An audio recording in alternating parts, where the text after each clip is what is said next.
Stadium in Montreal. It's Major League Baseball as our Chicago Cubs meet the Montreal Expos.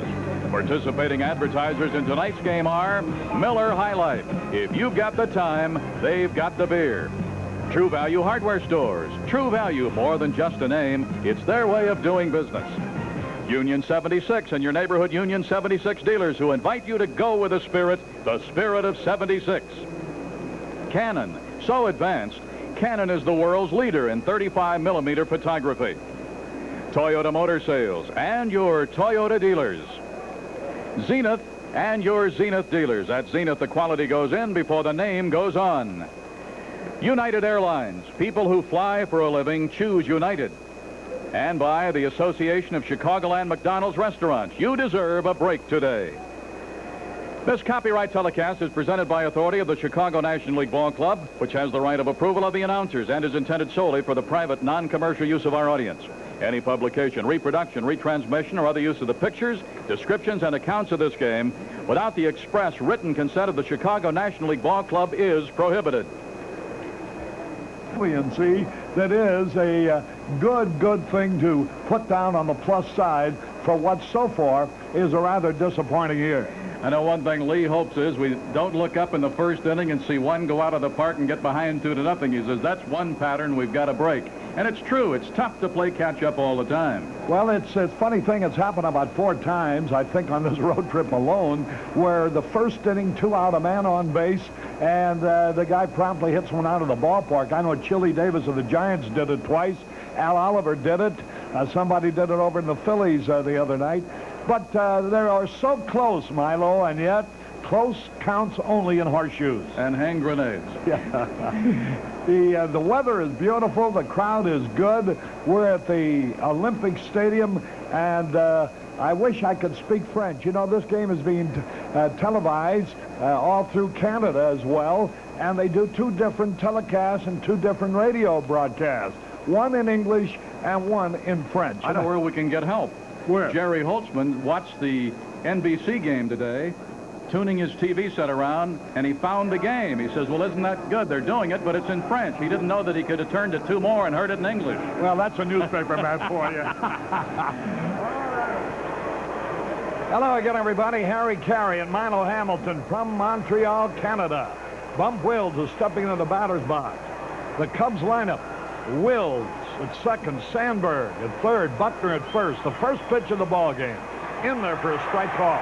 Dave Palmer on the hill for the Expos. He's won 1, lost none. He pitched only 6 innings in his first start.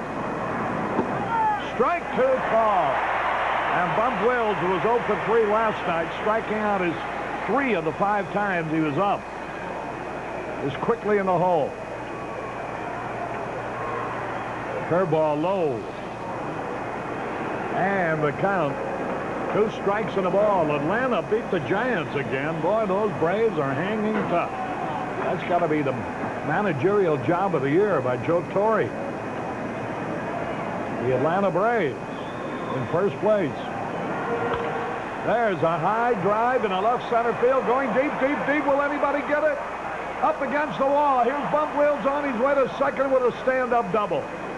Wills doubles to left center. What a way to start the ball game. Here it is again. Wills is going to get his 8th double of the year right here, and we're seeing the same kind of condition we saw last night, Harry. The ball is carrying. You remember last night early, Jay Genstone really had to get on his horse and catch a ball that went deep out in the left. This one just kept going. Finally, Dawson and Francona realized it was off the wall, and Bump has started it off with a double. That's his 10th hit during this losing streak and 40 times at bat at .250 average. Here's Sandberg now. He had 1 out of 4 double last night. There's a strike call. Tony Armas set 2 major league records today. Most putouts by a right fielder in the game, 11. There's a curve inside. And most chances by a right fielder, 12, which means he had 1 assist. 11 putouts for the putout record by a right fielder, and 12 chances for the most chances by a right fielder in a game. Curve strike call to Sandberg. Sandberg 7 out of 37 on this losing streak. which has reached 11 in a row. Last year, the Cubs dropped 12 in a row, and they don't want to break that record. They don't want to tie that record. 2 strikes and a ball. There's a ground ball to the first baseman, Oliver. Sandberg did his job, though. Couldn't get the hit that he wanted, but he did advance Bump Wills to third base. Boy, that is a lot of chances for a right fielder. 11 putouts and 1 assist. A major league record for putouts and for chances. Tony Armas, the fine right fielder of the Oakland A's, who won their game easily, by the way. 8-1 at Toronto. Here's Bill Buckner. Buckner hitting .276 for the year, had 1 out of 3 last night. The infield comes in, even though it's only the first inning. That's unusual.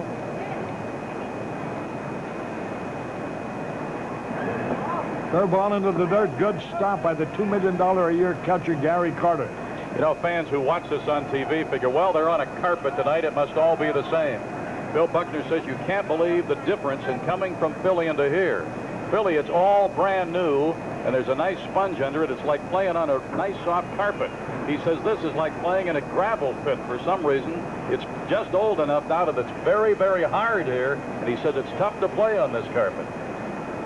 1 ball, no strikes, runner at third, infield in, no score. We're in the top of the first. Buckner takes a strike call. Atlanta beat the Giants 10-5. Negro was the starter in the winner, but they used 4 different pitchers. Gale, the loser for the Giants. Champ Summers hit a homer. Those Giant phenoms revert to form when we get rid of them, don't they? To see Welsh got knocked down, was beaten last night. A ball and a strike. Inside. 2 balls and a strike. Buckner, during this losing streak, has hit around 300. Batting .276 for the year. 2 homers, 25 runs batted in for the season. On deck is Leon Durham.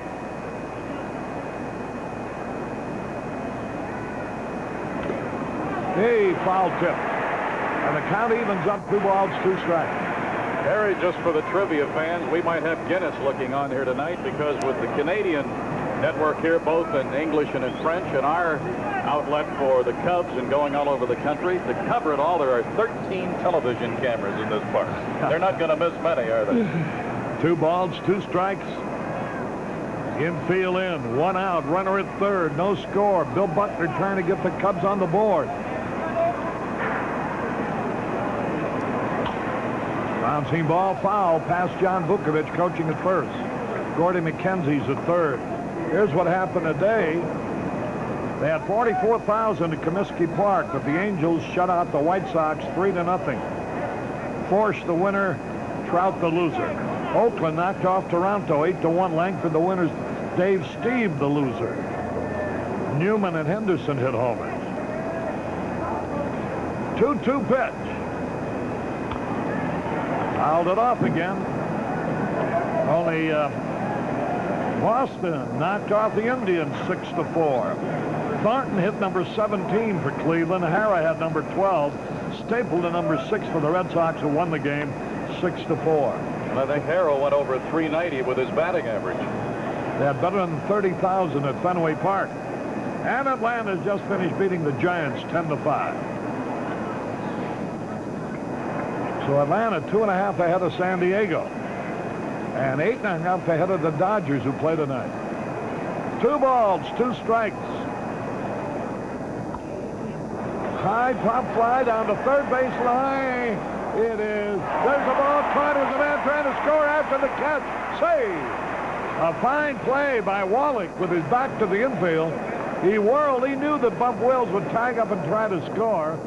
And he threw hurriedly but off balance. As far as he had to go down the line here, you knew it'd be tough for him to get anything on it with any accuracy.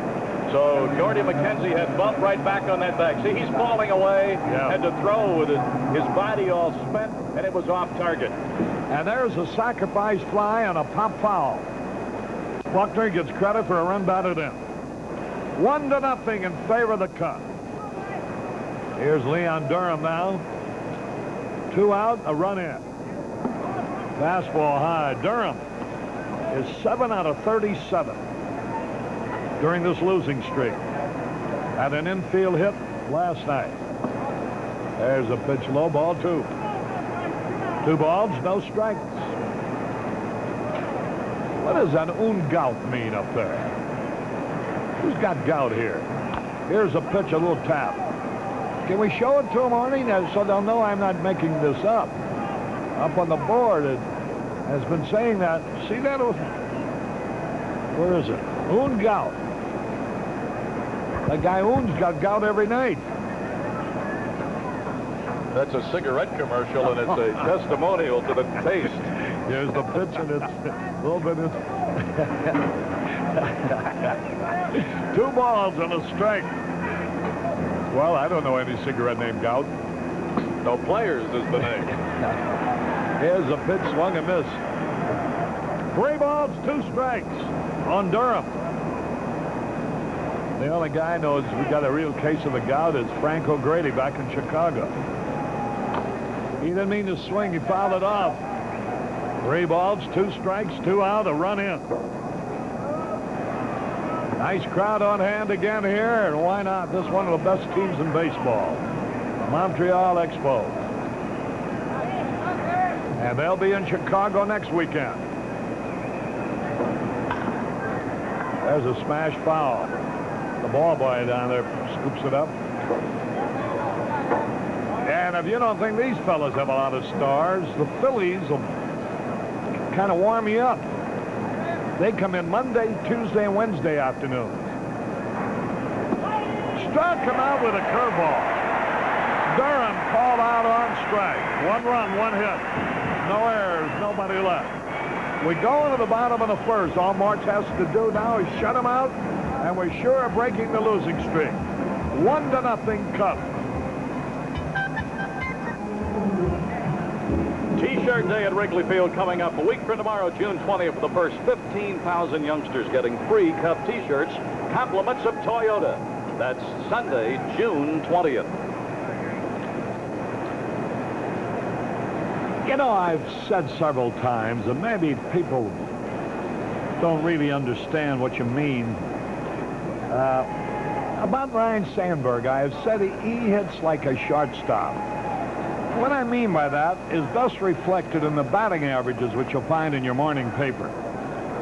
If it wasn't for a householder of the Reds, who's an outfielder hitting 170, the four out of the 9 weakest hitters in the National League are shortstops, and they're all good shortstops. Larry Bowa is second from the last in hitting, batting 187. Dale Berra is third from last in hitting 192. Ivan De Jesus is fourth from last in hitting, batting 208. Chris Spire is 8th from last in hitting, batting 223. And every one of them is considered a star shortstop. In other words, you can carry the good defensive shortstop who doesn't hit much because you figure you'll get enough punch from other guys. But that third baseman's got to give you some sock. That's right. Here's a bunt. Rain's going to be thrown out by Mark. Tim Raine was trying to drag one, but he didn't get it by Randy March, who was off that mound like a cat. All right, here it is. He just tries to dent that ball on the AstroTurf, but still it got out there in a hurry, and Randy springs off the mound and throws him out. Boy, oh boy, no matter who you talk to in baseball, the raves are many. It's almost frightening, scary. How about young Sean Dunston, our #1 draft by the Cubs? Well, Danny Melendez. Everything our people are saying about the other organizations are backing up. Here's a pitch, bunted foul. They say, Danny Menendez was also saying that every scout he has talked to, including their own, say that the boy's a pup out of Gary Templeton of now with San Diego, but the most talented shortstop in the game. And apparently he has an attitude entirely opposite from Templeton. He's a young kid who loves to play baseball. Young Terry Francona, the batter. The count, strike two. He lines it right to Ryan Sandberg. They had him played perfectly. Francona likes to hit the ball towards the left field. 2 up, 2 down is Andre Dawson. Boy, you talk about how far away a team is from winning a pennant. You put Andre Dawson in center field for the Chicago Cubs with just the personnel they got right now. Just put him in center field and see what would happen. You've taken a big, giant step for mankind and the Cubs. A great triple threat type of baseball player, does it all. 2 out, nobody on, strike call. He leads his club in game winners with 6, 1 out of 5 last night. 10 homers, 30 runs batted in, hitting .302. There's a long drive right field near the wall. Durham makes the catch to retire the side. Dawson flies to Durham. 1, 2, 3, nothing across. At the end of 1, the good guys won. Montreal, nothing. Harry Carey back in Montreal as we go into the top of the second. Jay Johnstone will lead it off. He's 7 out of 18 since joining the Cubs, and he's hit 2 homers. He takes a strike over the inside corner, playing with a bad knee, but being the good thoroughbred that he is, playing. Pitch outside, and the count evens, a ball and a strike. Johnstone, who's had 2 homers. There's a pitch outside. Yeah, the people on the team who saw that knee buckle in Philadelphia, if he'd have asked for last night off, nobody would have second-guessed him. But he wanted to play. He knows that they can use his bat. Ball 3 is inside. 3 balls and a strike. Cubs trying to break an 11-game losing streak. That makes the count full. Johnstone was ready to go to first base. Lee Wire, the plate umpire. Johnstone takes a long look at him and then, as if saying to himself, he's too big to challenge, walks back into the batter's box. 3-2. Hey, he struck him out. Johnstone goes down swinging. That'll bring up Keith Moreland, who came so close to being a hero, coming off the bench as a pinch hitter, hitting a 3-run homer in the 8th to give the Cubs an 8-7 lead. But then the Expos rallied with 2 off Bill Campbell in the bottom of the 8th and won the game anyway, 9-8.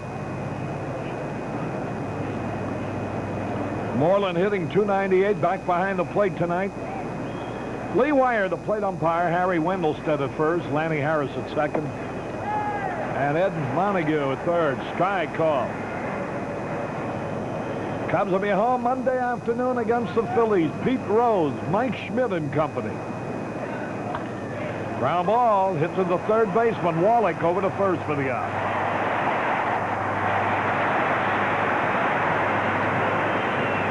Moreland, during this losing streak, is 8 out of 42. 8 out of 40 would be 200. So he's hitting under 200 during this 11-game slump. Is Gary Woods, hitting .286 for the year. Nothing out of 4 last night.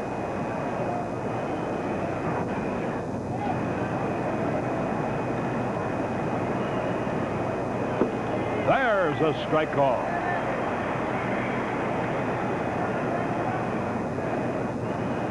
Young Dave Palmer. There's a bouncing ball to the first baseman. Pitcher covering the toss. He's out. And the Cubs are down in order. 1, 2, 3. That's 6 in a row retired by Palmer now after Will's leadoff double. We go to the bottom of the second. The Cubs won. Montreal, nothing. Harry Carey and Milo Hamilton back in Montreal. The first pitch to Al Oliver is low and inside. 1 ball, no strikes. The delivery. Fouled it out of play. The winning number of the Illinois State Daily Lottery has just been picked. The winning numbers are 195. That's 195. We'll have a replay of the drawing in our next commercial break. Now the pitch. There's a ground ball. Bump Wills, nice play through. Gets him on a good play from short right field. The crowd boos the close decision. Watch this. Great play. One of the things going to make it tough for Buckner. Buckner made a break on this ball. Now he's got to come back. And Wills has got to kind of wait for him to get there, and that's going to make it very close at first. Buckner did indeed get back there, and he got him by a fraction of a step. Yeah, good call by Harry Wendelstedt. He'll show that call at his umpiring school down in Florida during the winter as to how accurate good umpires really are. Nice play by Bump Wills. Here's Gary Carter, and the pitch is high. Would you believe it if I told you that the Cubs have scored more runs than Montreal this year? I want to believe it. But it is hard to believe when you consider the difference in the records. Yeah, well, it's true, though. Early in the year, they are having trouble scoring them. I guess that's where they fell behind us and haven't caught up. Well, Montreal has scored 207 runs. The Cubs have scored 215 runs. The Cubs are last in team batting, though. Montreal is 7th in team hitting. 1-1 pitch. Breaking ball in there, a strike call. Boy, and a lot of that batting to get the Cubs down there has been on this losing streak, too. There's a lot of 200 and minus batting averages for this streak. 1 out, nobody on. There's a good look at handsome Randy Martz, hard-throwing young right-hander of the Cubs, trying for his 5th victory of the season. He struck him out swinging. Carter goes down swinging. 2 gone, 5 in a row, retired by Martz.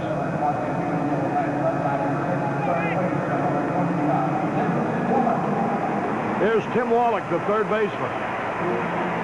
He started that game-winning 8th inning for him last night at falling behind on the count. He singled the center off Campbell. Curve low and outside. Martz can tie his career high in the big leagues tonight with a victory. Strike call. 2 men are out, nobody on.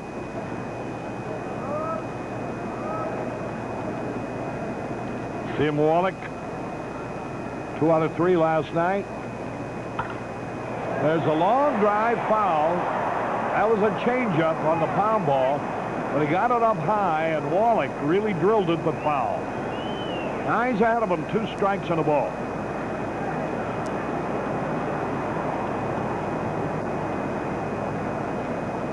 Boy, that Atlanta ball club, I don't think they've lost on this road trip. They are now 14 games above 500. High fly ball should be caught. Johnstone is there, and he has it.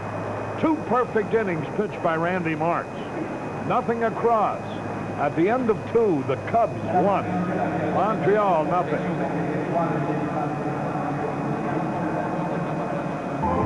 Harry Caray and Milo Hamilton as we go into the top of the 3rd. 1-0 in favor of the Cubs. Boy, that Dale Murphy of Atlanta, he's well on the way towards being the most valuable player in the National League this year. He leads in homers with 18, in RBIs with 51. I would imagine he's right there with game-winning hits, too. I'll tell you, but they got it in French here, and I can't read it. Well, you talk about that club and the one you're playing right here, Harry, and you talk about clubs who not too long ago decided to go with their youngsters, let them grow up as a team, and you see the fruits. Montreal had a big year last year. Atlanta's going to have a big year this year. You live with them, and if they come together, you make some fruit out of that. Boa trying to drag the ball, but unfortunately bunts it right back to the pitcher. Had he been able to get it by the pitcher, He'd have beaten that out. Palmer throws him out. 7 in a row retired by Palmer. I'm looking for a very interesting note here. I understand that Pat Tabler hit 4 home runs in a doubleheader last night.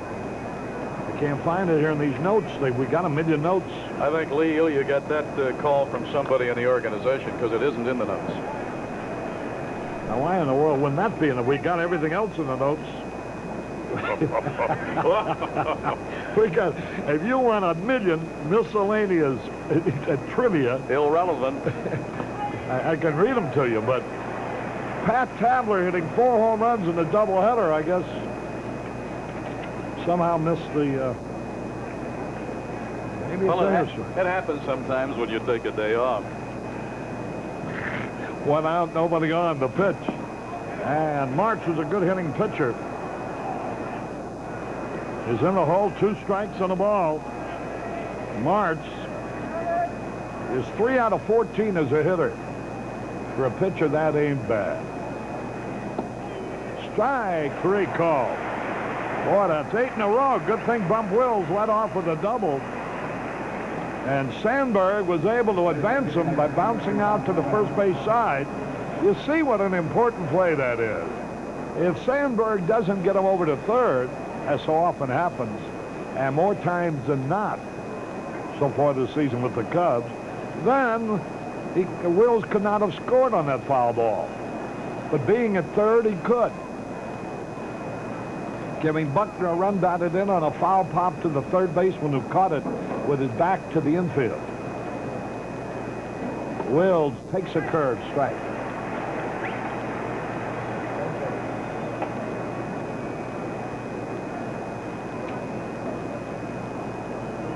Boy, 4 home runs in a doubleheader. I don't care if you're in a phone booth. That's impressive. And we asked Lee if they were playing at Indianapolis, and if that's true, and if they were playing at Old Victory Field, those are big league homers. I don't think they're wondering that much about his hitting. He's hit in every league he's been in, except when he was up after the strike here last year. I think they're wondering, can he pin down that third base job and make it a big league job? Milo, I'm reading all these things here because I don't want to find out later that somewhere among these many sheets there is a reference. Well, I haven't found it yet. Montreal wouldn't have put it in theirs, would they? Maybe it's a French. All right, Arnie, you're going to get me in trouble yet. 2 balls, 2 strikes.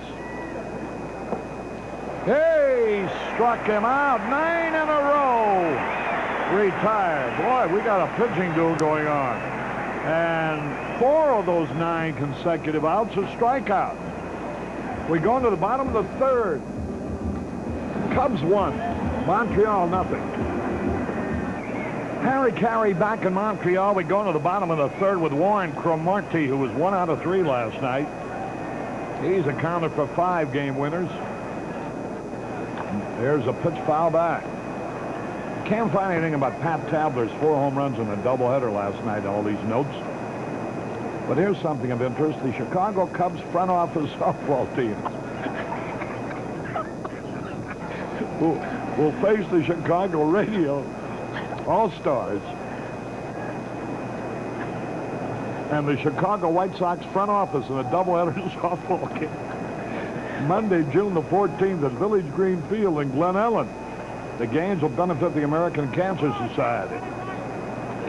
Now there's another long paragraph here about that game. Do you have a post office box they can mail and get that? 1-1 pitch. Cromartie fouls it back. 2 strikes and a ball. But we can tell you, because it came right from the horse's mouth, Lee Elia was telling us in his office before the game about Pat Tabler hitting 4 home runs in the doubleheader last night. And that's why we went on, and we naturally everybody's attention. It doesn't take long to. There's a strike 3 call, and Cromartie's arguing about it. Boy, you're seeing something here tonight you seldom see. Both clubs have been on Lee Wire on his strike calls. See where it is here. Pretty good pitch. That's a strike. Boy, that's 7 in a row retired by March. Palmer's retired 9 in a row, but the leadoff man doubled, moved to third on an infield out, and scored on a sacrifice foul ball to the third baseman.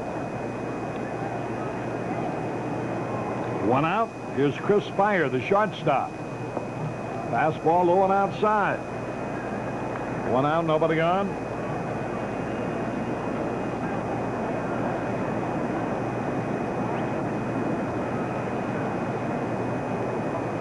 The outfield bunches a hitter towards center. The delivery. Strike call. Our good wishes to Jim Davidovich, the traveling secretary of the Cubs, at home convalescing. Probably enjoying a cold one right now while watching the game. If he is, Jake Zucker better not hear about it. The pitch is a little bit low. If not, then he is eating candy, I'm sure.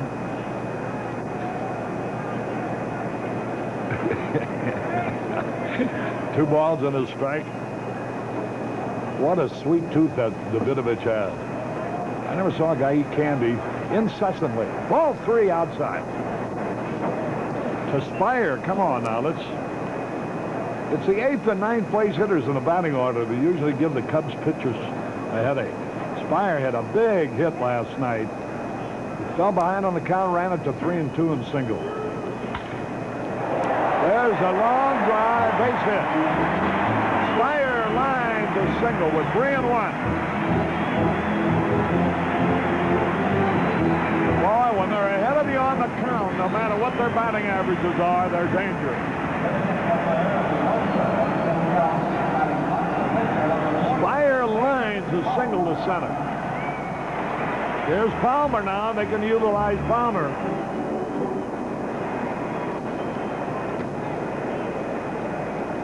To sacrifice, if they so choose. He's 0 for 2 as a hitter this year. Spire gets back.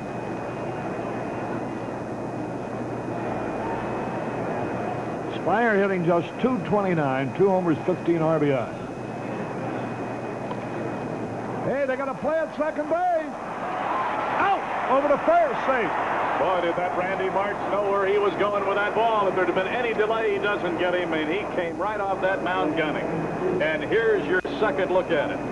And that was a good bunt. Only the quickness of March made it possible to get the head man here. Boy, look at him. And on a determined throw, right to Bowen. Oh, just in time. Bowen tried for the double play, but Palmer beat it.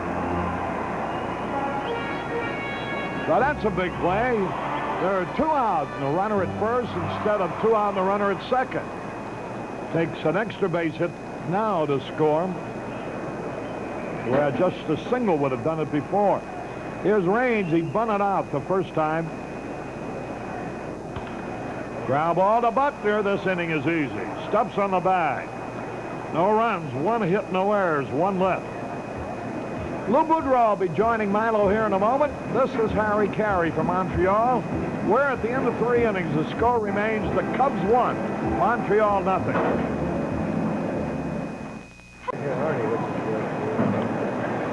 Moving into the 4th inning at Olympic Stadium in Montreal. I'm Milo Hamilton along with Lou Boudreau, and so far so good.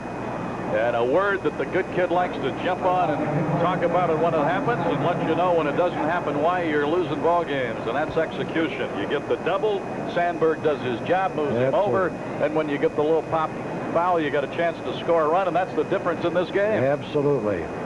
And I can't fault Wallach for trying to make that catch in the first inning. He had no way he was going to shoot out Wills from third base. This is Sandberg, who moved the man over in the first, so he's 0 for 1. But it didn't go down in Lee Elia's book as a no-time at bat, did it? No, absolutely not. Fouls it back, and he's quickly in a hole 0-2. Well, you know, you talk about having your health as a ball player in any walk of life, of course, but Palmer, who came up with all the plaudits, and he's had knee problems, elbow problems. Boy, if you can't get out there and ply your trade, there's no way you can advance yourself, and he could talk about that too. Oh, yes, and you've got to give him a lot of credit for determination of coming back in his tough profession as a major league pitcher and doing the job that he's doing right now. Because, boy, when he's all together, he can pitch for you. 1 ball and 2 strikes. A little high with his breaking ball. He has retired the last 9 in a row. Marks retired the first 7 he faced, so both pitchers doing their work and doing it well. 1-0, Cubs. Each team with a hit. There have been no errors. Well, I tell you, he's got things working for him here tonight. That's his 5th strikeout, and we're only in the 4th inning. Great curveball. Changing the speed of the ball, too. And this is one thing that we've talked about, these Montreal pitchers. They have 3 or 4 pitches, and they change up on all of them very well, which makes that, complements that fastball. This is Bill Buckner, who got credit for the RBI in the 1st inning. 1-0 Chicago. Trying to celebrate a 2-week anniversary here. Last time they won was 2 weeks ago, and they'd like to start something in the other direction here tonight, Lou. Well, I'll vote for that. Buckner taking his time getting back in there.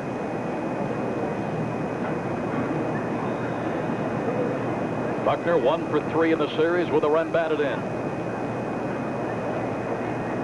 Buckner making Palmer wait a little bit. Maybe with those strikeouts, the way he's been retiring people, the old warhorse Buckner trying to slow him down out there. Convenient high hop to Spire. Buckner's out, 2 away in the Cub 4. Great let-up thrown by Palmer that time. Had Buckner out in front of it. That'll bring up Durham, who looked at strike 3 called in the opening inning. The 1 Cub hit belongs to Wills. It was a leadoff double to start the game. The 1 hit for Montreal, Spire, a 1-out single in the 3rd. So if you're joining us a little late for one reason or another, that's the way things have gone here. 3, 6, 9, 11 in a row retired by Palmer since Wills led off with a double. Bounced it up there, ball 1 to Durham. John Vukovich coaching at first, Gordy McKenzie at 3rd. Lee Elia with his pitching coach Billy Connors beside him on the bench, and Tom Harmon, the bullpen coach. These are the days when coaching staffs come along with their manager to the ballpark and try to figure out what can we do today to break us out of this. High fastball. Lee's been at the ballpark, I think, at noon every day the last on this road trip. Oh, you just keep looking for something. 3 balls and no strikes. He walked him on 4 pitches. So the string stops at 11. 1 walk to go with 5 strikeouts. Here is Jay Johnstone, who struck out swinging in the 2nd. Jay gave Lee Wire a little static on the call the first time up. But I'd mentioned before you come over, Wire, who I think, bottom line, is a good umpire in all facets of the game. And both the clubs have given him a little touch on the strike calls. Well, he's been given every pitch that's over that inside quarter. He's been giving it to the pitcher. On both sides, though. He's been consistent. Durham got that front foot way out on the carpet. Well, you knew they were going to throw over there that time.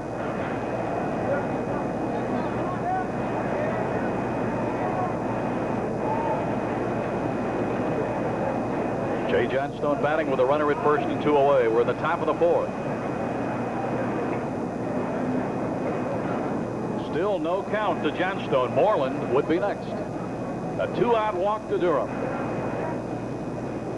David Palmer, right-hander working for Jim Fanning in Montreal. There goes Durham. A let-up, so he picked a good pitch to go on. Yes, he did. A very good one. Gives him 9. Take a look at it, Lou. It's a good jump. It looked like he was going to go right from the beginning, and Palmer, noticing that, threw over there 3 times. When Durham did take off, Carter's throw was inside towards the first base bag, and Spire just couldn't catch the ball and come back to touch the speedy Durham. Johnstone now backing off the plate. Looks at ball 2. Big run right there. If we could get a couple of runs ahead of this ball club, let them play catch up for a little bit. Yeah, that's a pattern that is tough to live with day after day. And then last night you finally get some explosion, and it isn't enough. Ball 3, and all of a sudden, Palmer having some trouble. The leadoff double to Wills, then he retired the next 11, walked Durham on 4 pitches, has thrown 3 out of the strike zone to Jay Johnstone.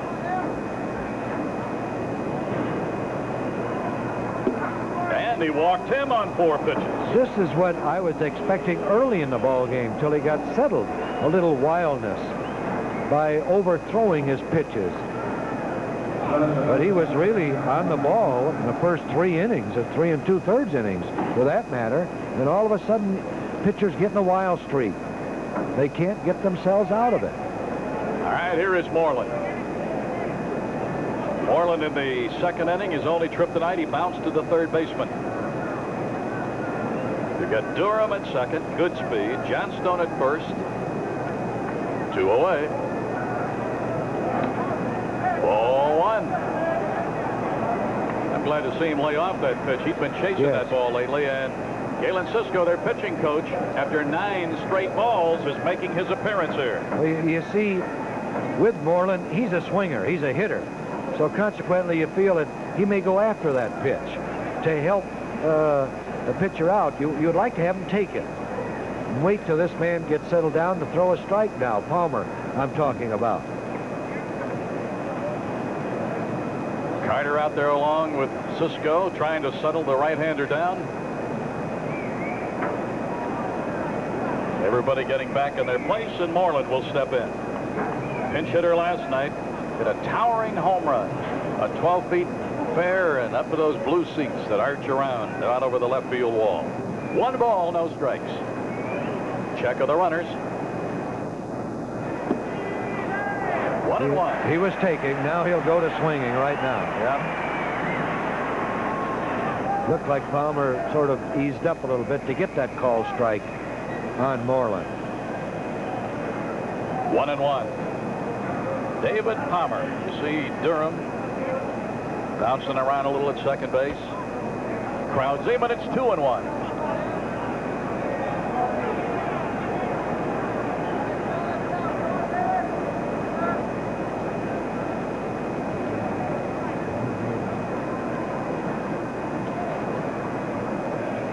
Two balls, 1 strike. Breaking pitch in.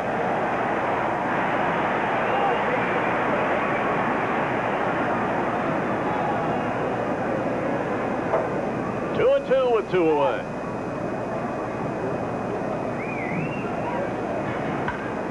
High fly ball center.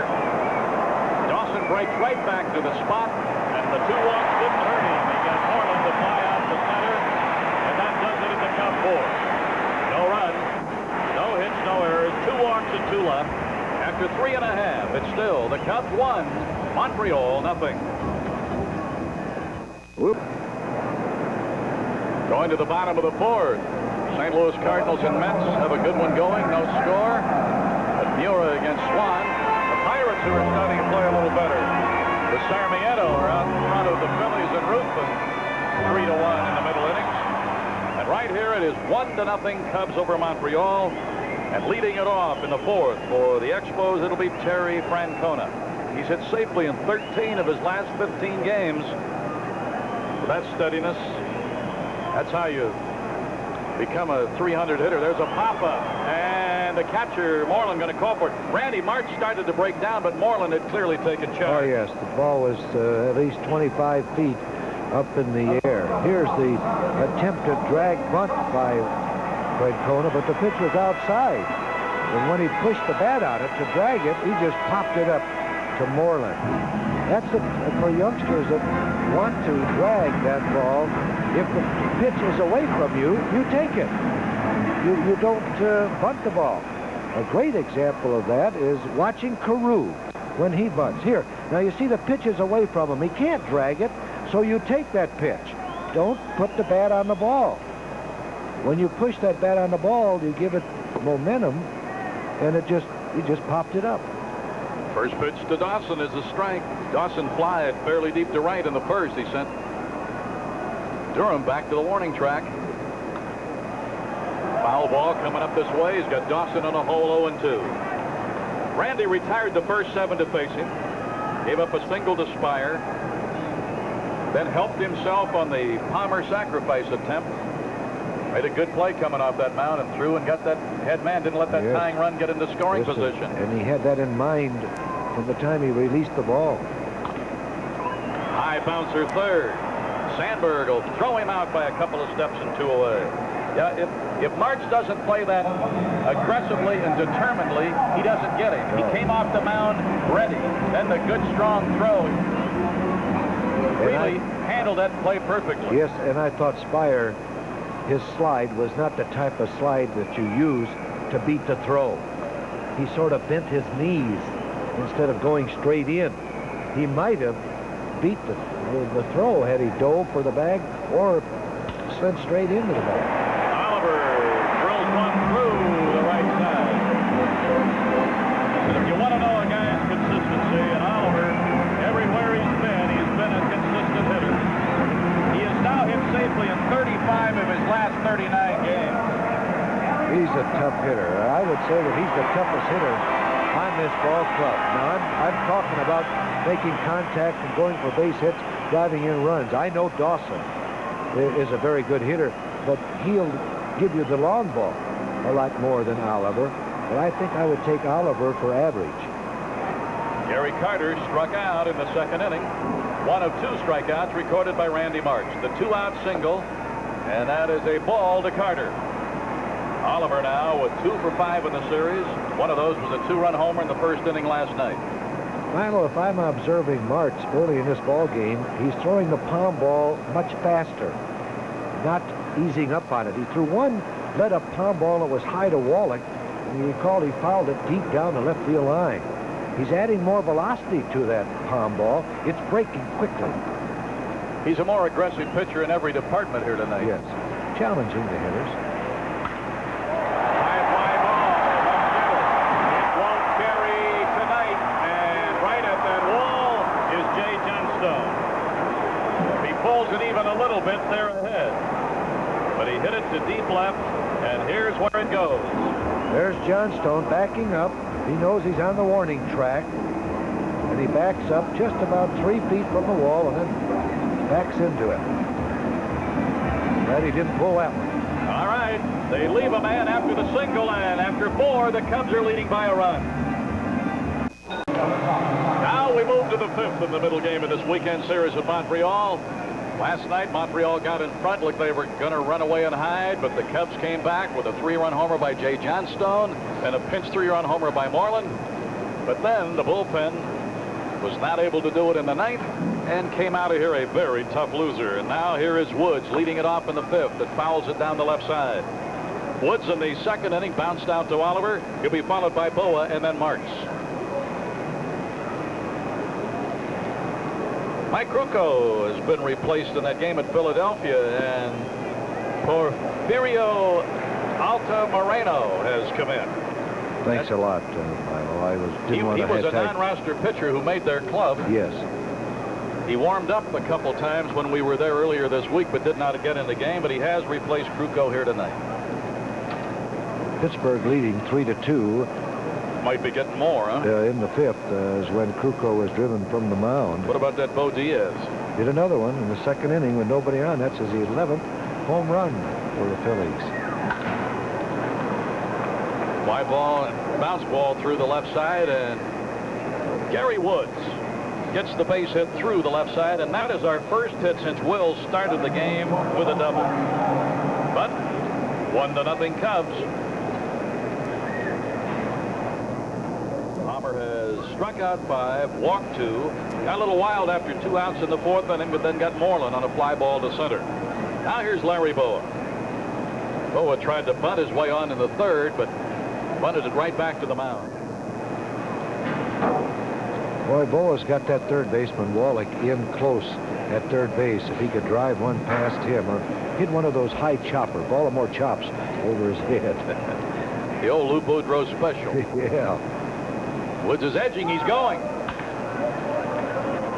And the only play is for Raines to go to Oliver. They were playing Boa to go to the opposite field, you see. as Raines stayed still right at second base. Shortstop was covering, and Boa pulls that ball right to Raines. Had Raines taken a step or two to his right, the ball would have been through there for a base hit. Because Larry hit it sharply. Yes, he did. So Randy March, who was a strikeout victim, was called out on strikes, in fact, back in the fourth inning. He struck out 1 in the first, 1 in the second, 2 in the third, and 1 in the fourth for a total of 5. Look out, Spire in behind the runner, but Palmer just stepped off.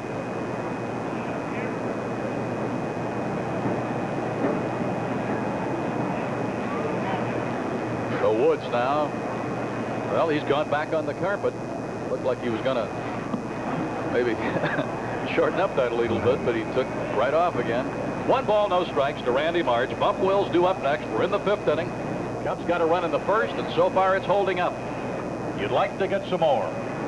Right here, pick up Woods from second base. March, who's helped himself with his fielding on the mound tonight, could help himself with a bat. Fouled it off. Oh, I think he took some of that on an ankle, didn't he? Yes, he did. The dogs are barking down in the dugout. He normally has his cuts at that plate. Live will find a hole and get a base hit.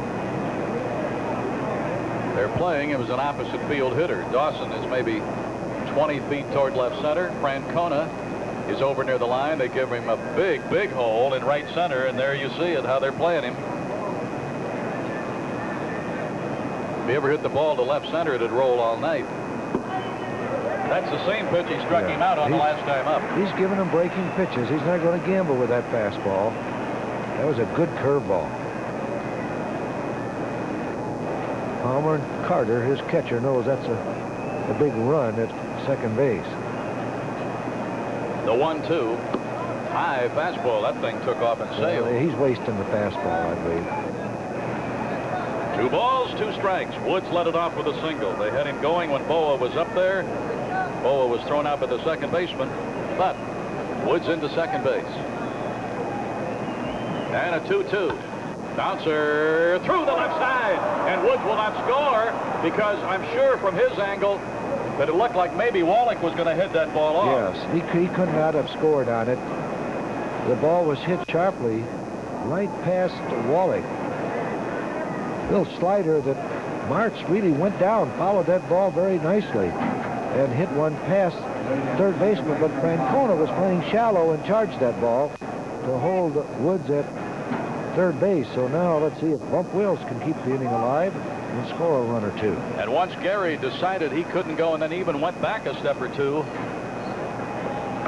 best he could do is get over to third. So you got runners on the corners up to Bump Wills. He started the game with a double, scored what to this moment is the only run of the game. Smith is starting to heat up in the Montreal bullpen. High fly ball, shallow left. Francona might move a step. Now the runners are all going to move up 90, and there's a throw to the plate, and a good by Gary Woods. Got him in there, and going down to second was March. Another sacrifice fly and another run. Nice coaching by Vukovich at first base. I looked up as soon as the fly ball was hit to left field. I knew that Francona had to make a play on Woods, and Vukovich got March back to first to tag up on the play to the plate. If they cut off the ball and throw to second base to get March, the run scores easily. As it was, Francona's throw was just a fraction late at the plate. So the old word execute fills the air again here. Yes. They've had the opportunity to score and gotten 2 sacrifice flies. Fouled off to the right side by Sandberg. So Randy March is at second base. Wills getting Woods home, and it's a 2-0 lead for the Cubs as they try to break a long losing streak. After you get to 11, who counts? You don't want it to build any higher. Fouled up this way, and he's got Sandberg in a hole 0-2. Sandberg 0 for 2 tonight with a bounce to second and a strikeout. Drove in a run with a hit late in last night's game. Sandberg batting with March at second. Palmer, who had sailed in the first 3, had a little difficulty in the last 2 innings. There's a slow roller. First baseman got it. And Oliver had it. And it looked like it was just going to be routine. He wasn't over 10 or 12 feet away from the pitcher, but when he tried to get rid of it, he bobbled it. Yes, couldn't get it out of his glove. He wanted to take it out of his glove barehanded and flip it to the pitcher, but he couldn't make the play. So now, let's see what Buckner can do. There's Palmer covering his position, running to first base. He's there. But Oliver, taking his eye off of that ball, looking for Palmer, he couldn't get a hold of it. Couldn't get the handle. Well, they give him another little crack in the dike here. Let's see if he can do something with it. Buckner drove in a run with a sacrifice fly in the first. Fourth inning, bounced out to the shortstop. You get runners on the corners. Martz at third, Sandberg at first. Oh, if you could take advantage of that and get another run, give Martz some more to work with out there when he gets out to that hill again.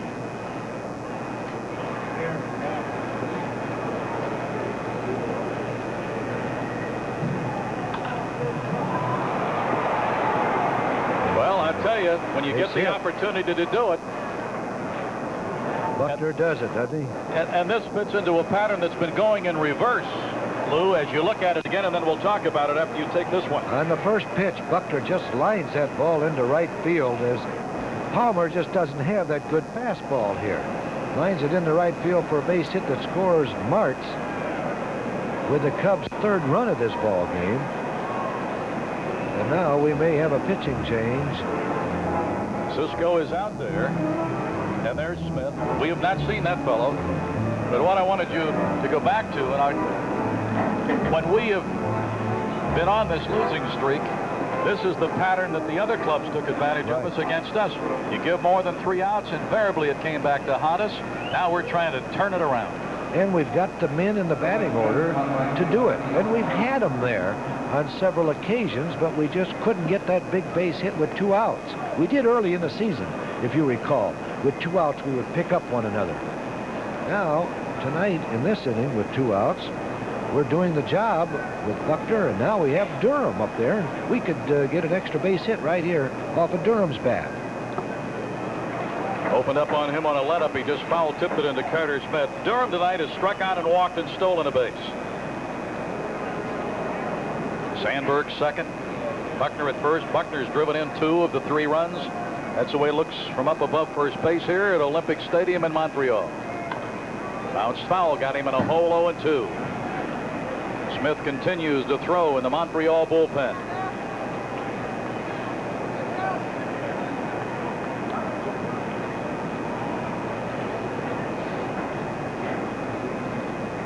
Durham taking some time before he gets back up in there. Bull's been limited to 1 hit here in a game and a half in this series. Had a hit last night, had an RBI. Beat out an infield hit to the right of the shortstop Spire. No balls, 2 strikes. Caught him looking for the second time. That's that inside fastball. But the Cubs pick up a pair on 3 hits. 1 error on Oliver. And 2 men are left. So halfway through this one, the Cubs hoping to break out of this losing streak. They've taken a toehold on it, hopefully. After 4.5, it's the Cubs 3 runs on 4 hits. Montreal scoreless with 2 hits.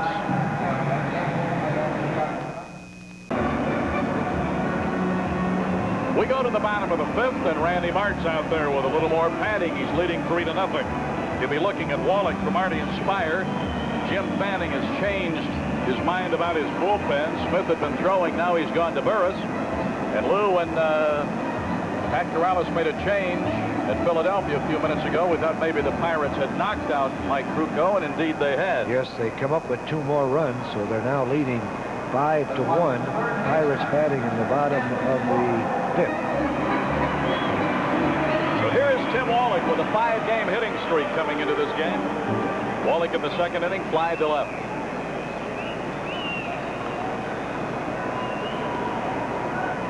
Jim Fanning's coaches, Steve Burris is at first and Billy DeMars at third. Billy was with the Phillies a number of years, and Larry Bowa is not bashful about telling you that he made him into a big league hitter.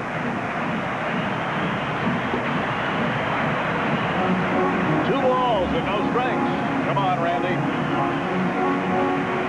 Don't do anything to let him back in. Let's don't lose our head, even though we're leading by 3. Gets the strike. 2 balls and a strike. Wallach was 2 for 3 last night. 0 for 1 tonight. Cromartie's on deck, then it'll be Spire.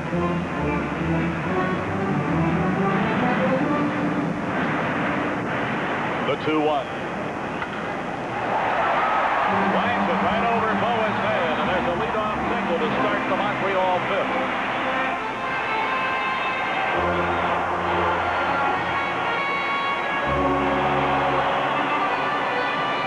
You're not the player of the month in this league with mirrors. No. Wallach is a good, solid hitter. Absolutely. That's one of the reasons why Mr. McHale and Jim Fanning made the trade. Parrish, who was over here for a number of years as a third baseman, went to Wallach. Warren Cromartie was called out on strikes in the 3rd inning. Runner at first and nobody out. A diving Wills can't hit it off. Wallach is headed for 3rd.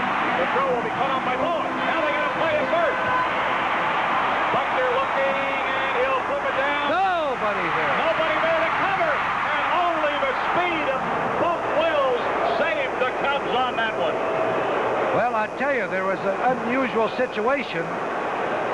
Moreland cannot lead the plate. That's the cash register. Watch this. Oliver shoots a single past the diving Wills at second base. Woods thinks he's got to play at 3rd. He fires the ball to the cutoff man, Boa. Now, Cromartie rounds first base, and he's caught. Buckner now chases him to 2nd, throws him to the second baseman and gets out of the way, but nobody's at 1st. You know where Martz is? Behind 3rd. He figures that the throw might go through to get Wallach, so he's behind 3rd, and no one's at first base. Unfortunately, Boa runs down, or Wills runs down Oliver, or Cromartie. Well, I tell you, thank goodness we had a little jackrabbit out there to go get him. So it's a runner at 3rd and 1 away, or they might have been setting up shop for a big inning. Credit Wills for getting up after making a diving attempt and getting over to second base. Boa, in his position, has to be the cutoff. Spire 1 for 1 here tonight, and that moves it to 2 balls and no strikes. And I could see Moreland. He didn't know, should I go over there or shouldn't I? And he made the right decision to stay right at home plate. Martz couldn't get over there. Tim Wallach at 3rd base. There's 1 out. Montreal batting in the 5th. Randy Martz with a 3-0 lead. Now a little too much time. John Milner played with the Mets, the Pirates. The year the Pirates won the World Series, Milner had a lot of big hits. That's a strike, and it's 2-1. To continuing on with the play, baseball-wise, you never like to run a runner forward. Had Buckner, who had Cromartie caught in the rundown, threw it to Boa or Wills coming in, it would have been a different situation, you see. And that's very important for youngsters who are watching, who get runners caught in between bases. You never want to run them to an advanced base, because if you throw the ball and it's dropped, you're helping the offensive team by advancing a base. So if Buckner would have thrown the ball quickly to Wills, Wills would have run him back and Buckner would have stayed put. You would have also had then a fellow throwing with his right hand in case they think about doing something with Wallach. Absolutely. Ball 3. If Buckner running toward the base and running him back, then he has to turn, and a left-hander, the ball's going to tail. His chance of making an accurate throw if they try to turn it on him are not as good as if a right-hand thrower is throwing. You're absolutely right. It's a difficult play for a left-hander. First baseman running a man to second base to turn completely around and make a play at the plate. Oh, he's been dangerous. Well, I tell you, Spire has been getting some big hits for them. He's 2 for 2 tonight. He had 2 hits last night. Drove in a run when they rallied. Here it is. He's just dynamite against us. Goes after that ball on the outside of the plate, singles to right. He's been hitting up the middle. He's been pulling the ball.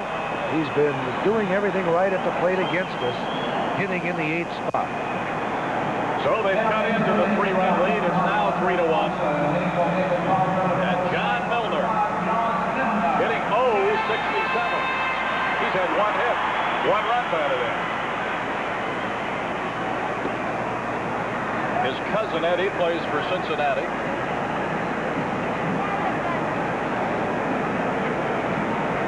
And he's batting now for Palmer. He represents the tying run as he stands in. You don't want to make a mistake to him. I don't care if he has had only 1 hit. Now Wills, with that big hop, only the head man is their play. He took his time, feel the ball, and to make 1. Had no opportunity whatsoever to make 2, so why hurry the play and miss the force out? Ball is hit on a high chop on that AstroTurf to Wills. He just turns and makes sure of forcing Spire at second base. So now you go to the top of their order with second baseman Tim Raines. Raines tonight is 0 for 2. And he is 2 for 7 in the series with 2 runs batted in and 2 big ones. Because he drove in the 2 runs that won it for him last night.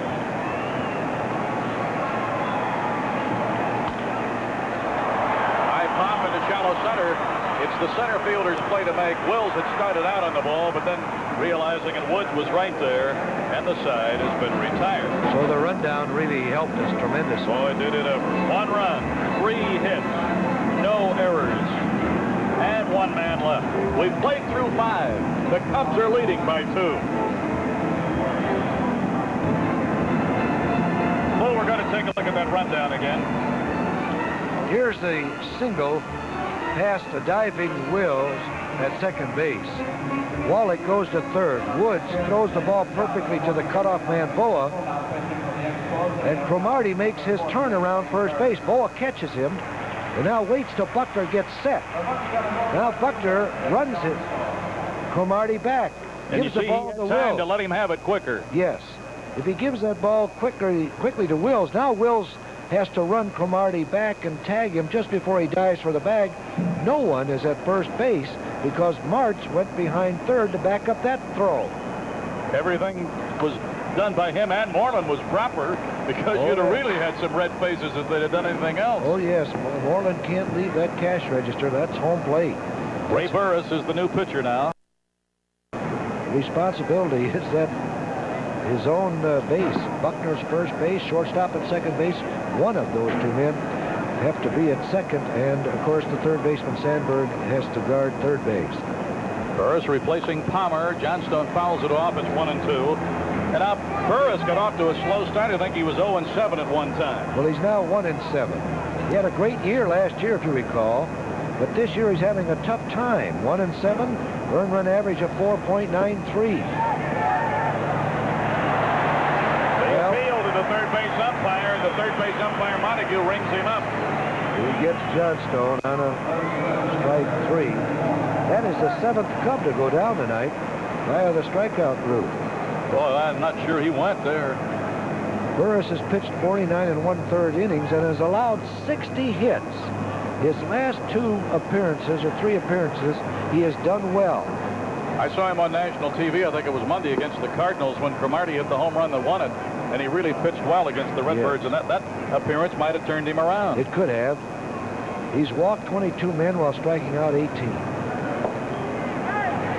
1 ball, 1 strike to Keith Moreland, who is 0 for 2 tonight. Batting down in the 6th spot and catching.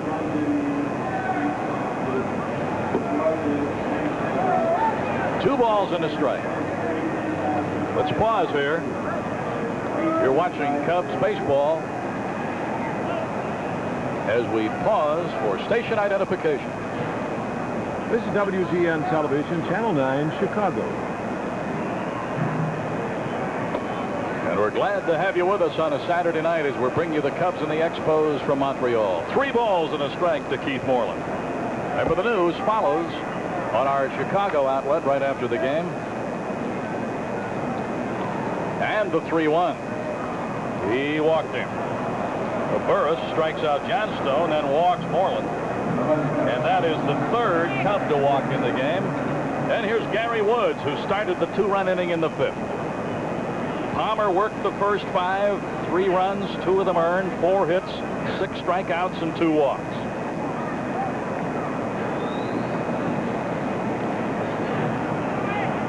Fergie Jenkins, who will pitch Monday against, in all probability, Carlton, is loosening in the bullpen. It's just his night to do a little throwing. Great duel once again. And tomorrow we got Knowles ready, haven't we? Knowles against Rogers tomorrow. Knowles will have to pitch a good one. Rogers is a fine pitcher. Filer will pitch the Tuesday game against the Phillies at Wrigley Field. 2 balls and no strikes. And I can't say for sure, but with no open date, there's a great possibility that Fergie would also pitch on his salute day on Saturday against these Montreal Expos. We don't have a rainout or anything. That's the way it would turn out. That'd be nice, wouldn't it? Yes, it would. And it might depend upon what type of a game he works on Monday. Now it's 3-0, and the natives are getting restless here. 3 balls, no strikes. Our Thursday game, opening game with these Montreal Expos, we have a late start. 3 o'clock, isn't it? Yes. That's next Thursday, 3 o'clock start at Wrigley. There's a strike, and it's 3-1.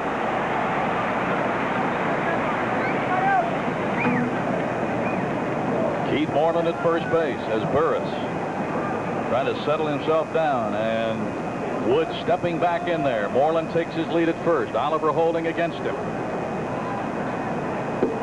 3-2. I'm quite sure he was given a green light. But Lee Elia wasn't sure of Woods, and he swings and misses quite a bit, so he did not run Moreland. Now 3-2, it might be a different situation, because Woods will be going after this pitch if it's close to the plate. 3-2. Moreland going. Strike 3 ball. Throw down. I don't know how he could take that pitch. Right over the heart of the plate. Couldn't pull the trigger. Watch this pitch. It's just a fastball over the outside of the plate.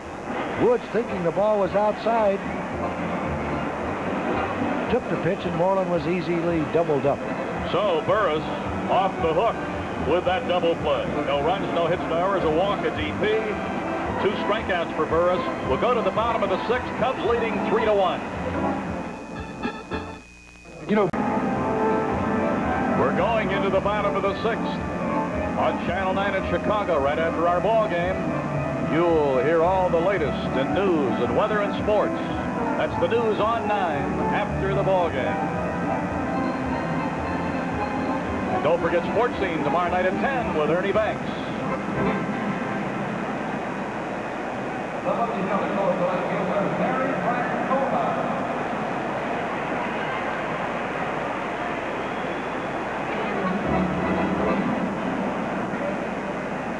Boy, oh boy, make mine vanilla. It is vanilla. He's enjoying it. All right, with Lou Boudreau, I'm Milo Hamilton. Francona with another hit. That's 3 hits for him in this series. He's now safely in 14 of his last 16 games. That's 5 hits off Randy Marsh. That is the 2nd straight inning now. They've started off with a hit. You know, when Gary Carter threw out that runner in the top of the inning for the double play, he's now thrown out 28 of 61 runners. That's over 45% this year. He'll gun you down. And right now, Moreland's going out to talk. Randy Marsh is leading by 2, but he's been flirting with trouble here 2 innings in a row. He's got the tough and the meat part of the batting order coming up. He has to work exceptionally hard right here in this inning. And as we told you, Fergie just loosening up. He may be about ready to call it quits for tonight. He's just stretching out that Great right arm to get ready for a battle with Berkey, Jenkins, and Steve Carlton. A rematch Monday at Wrigley Field. Andre Dawson 0 for 2. Crowds him. 1 ball, no strikes. Dawson 1 for 7 in the series. Tonight he's flied to deep right and he's bounced to third. Terry Francona's at first. Martzel checking. Palm ball. Snap throw by Moreland, but the runner's back. 2 balls and no strikes.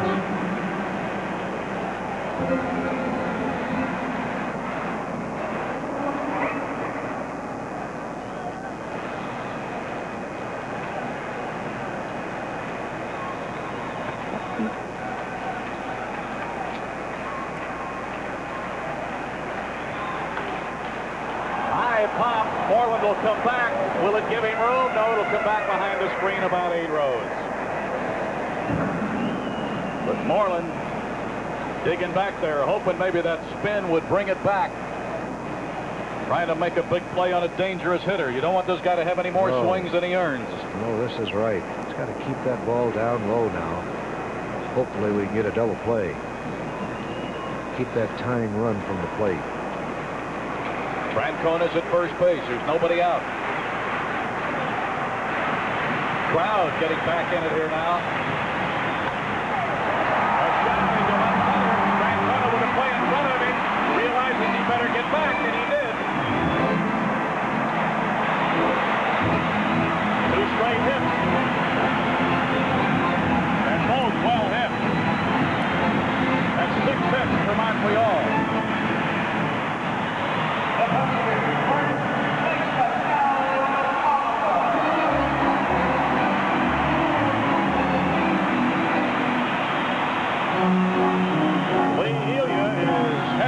To the mound. Oliver, a very dangerous hitter. I think I said 6 hits. That should be 7 hits for them. I have 7 now, don't you?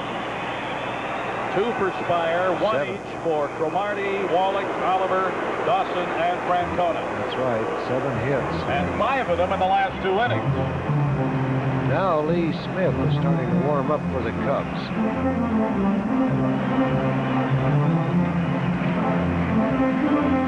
There wasn't time to get anybody ready that quickly, so they went out not only for a conference to buy some time for Lee Smith. So they've got 2 men on and nobody out. The tying runs are on. Oliver is the batter. Oliver is 1 for 2.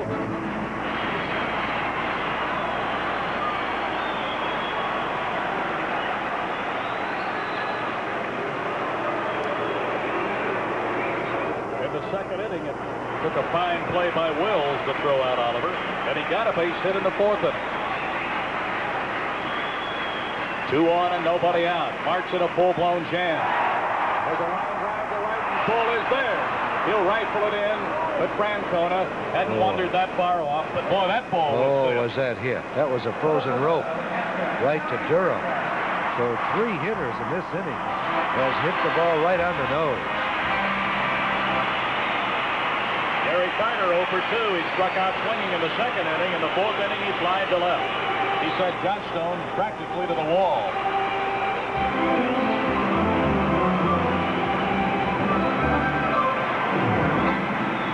Boy, this is a pivotal inning for Mr. Randy Martz. Yes, it is. Tough hitter at the plate right down. Francona and Dawson hurt him. Oliver hit the ball hard, but right at Durham. There's a foul coming back this way. Strike 1 to catcher Gary Carter. Tim Wallach, a good hitter, due up next. Cromartie, although his batting average isn't up where you expect to see it, he's a tough hitter as well. Boy, you'd love to get Carter to hit that ball on the ground here. No balls and 1 strike. Francona's at second. You can see him at the bottom of your picture. Dawson's over at first, so they've got good speed at second and first, especially at first. The reason I point that out is because if Carter were to get the ball down in one of the corners or in one of the gaps, they could tie it with Dawson being the second runner. No balls, 1 strike. Didn't go for it, 1-1.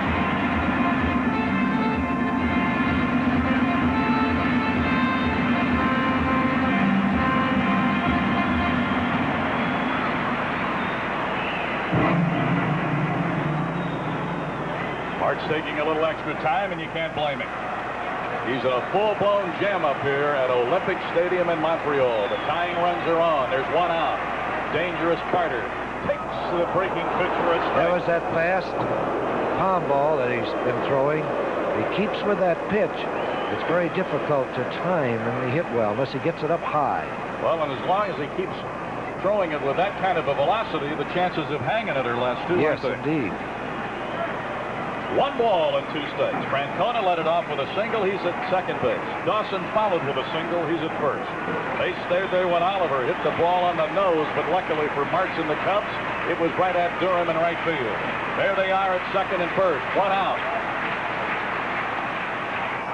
Got him on the fist, and he fouled it off to the left side, out of play. 1 ball, 2 strikes. March, who pitched in the first 4 innings, better than he's pitched in his last 3 or 4 outings. Then in the 5th inning, the first 3 Expos up got hit. The fact that Cromartie was caught in a rundown really helped him in that inning. They were able to only score once. Spire got Wally called. Now they start right off by getting him in a jam again with 2 straight hits.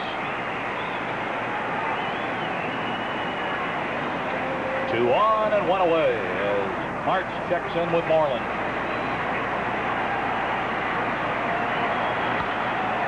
Line down the left side. Johnstone running hard. Johnstone won't be able to get it. It bounces back to get away from him. And here's what I mean about Dawson being able to fly. He'll score. Carter's headed for third. He's going to be out at third base. Just what you called earlier, a ball down the line, hit against the wall. Johnstone went over there trying to make the exceptionally great catch. It was a great effort, but he couldn't make the play, but he did make the play as the ball rebounded off the wall and threw perfectly to Sandberg to get Carter. Well, we've got a brand new ball game.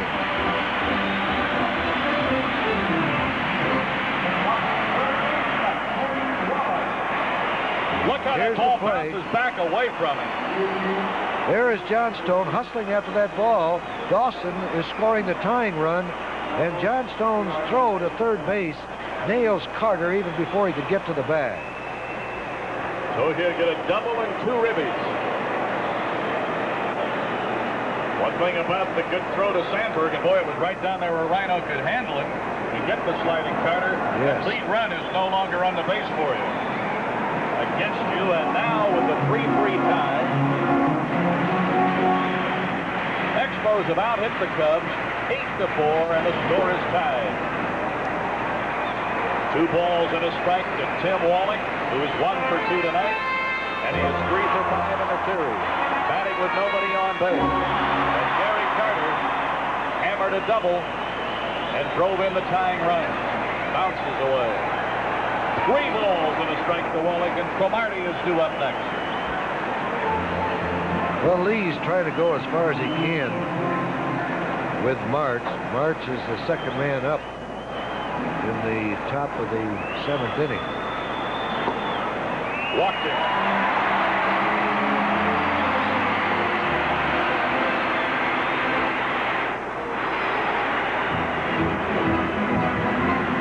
That's the first pass issued by Randy March, and now here comes Warren Cromartie with a base hit the last time up. First time up tonight, he was called out on strike. So he's 2 for 5 in the series as he stands in against Randy March. Lee Smith continues to heat it up in the bullpen.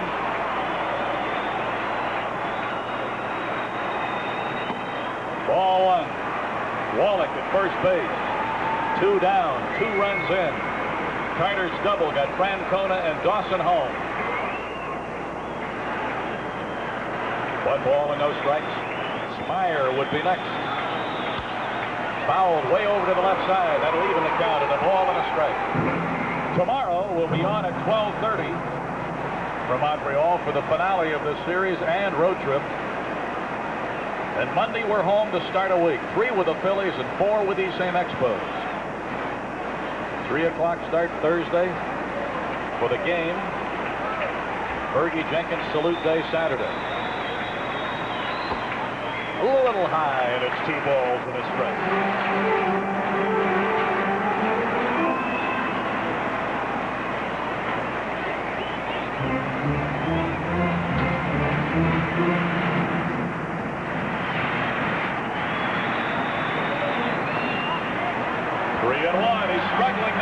Yes, he is. He has to be careful of this pitch. Cromartie is a good cripple shooter. He'll go after it.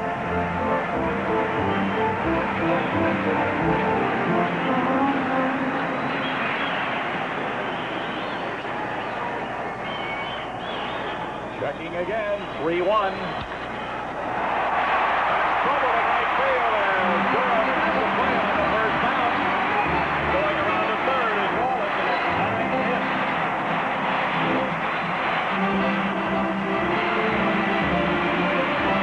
Well, Lee has gone as far as he could. Tried to keep Martz a shot, keep him in the ball game, but there's been baseballs hit as hard as any's been hit all year in this inning. All of those base hits have been hit There has hard. been a cheapie in the bunch. So Lee Ilya, with the lead gone and a tie game, and Randy Martz knows it better than anybody.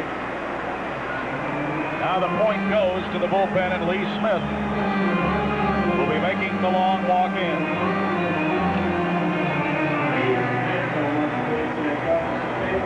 For Smith, he's 0-1. He has an earned run average of 3. He should be 1-1. He lost the game in Philly the other night. All right, I'll give him 1-1. This is his. I've got the wrong Smith. I'm sorry. They've got a Smith also. I was going to say he's been in more than 11 ball games. He's been in. This is his 32. Number 32 for Smith. He's pitched 43 and 2/3 innings. He's allowed 40 hits, 17 runs. 1 home run has been hit off of his innings. He's walked 19, but he has struck out 31.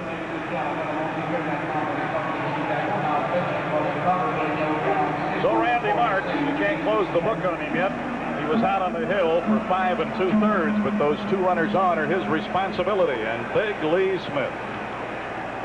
And let's hope he is just that big, because we need a quick out here. Montreal has tied it with 9 hits. The Cubs have 4 hits. 1 error turned out to be costly for Montreal now, because it allowed the 3rd run for Chicago. And with our Smith on the mound, their Smith starts to warm up in the bullpen. See what happens in this ballpark when you let that ball club in the field start to do something. An energetic, enthusiastic crowd gets right in it. Just picks them up tremendously. Here's Spire, who's been tough on us in this series. He's a first ball, fastball hitter. We have to be careful with this first pitch. You know, he's a young blood of the Mets. I wouldn't throw this guy a fastball and land a roll in it. You're right.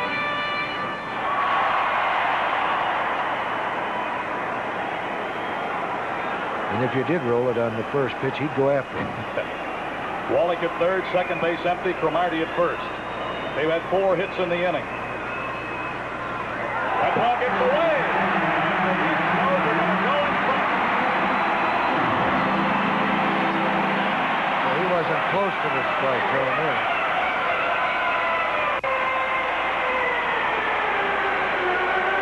Look at this ball, hit the dirt. Way outside, went under the glove of Moreland. Didn't give him any kind of a bounce at all. It just hit in the dirt and scooted right by. That's his 2nd wild pitch of the year. Coming at a bad time, giving Montreal the lead run. So a 3-0 lead is gone. The 3-3 tie is gone. And Montreal has a lead for the first time tonight, 4-3. Runner at second base, Cromartie. A strike, and it's 1-1. He goes on to get Spire here. Boy, that wild pitch will really bloom. 1 ball, 1 strike, 2 away. They've scored 3 times in the inning to take the lead. Popped some leather with that one, but it was a little low, and it's 2 balls and a strike.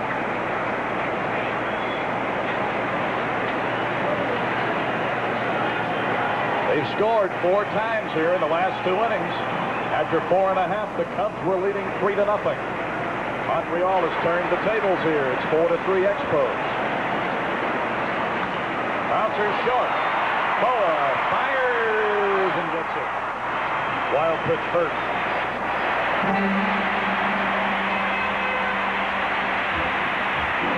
3 runs on 1, 2, 3, 4 hits. No errors, a wild pitch, and 1 left.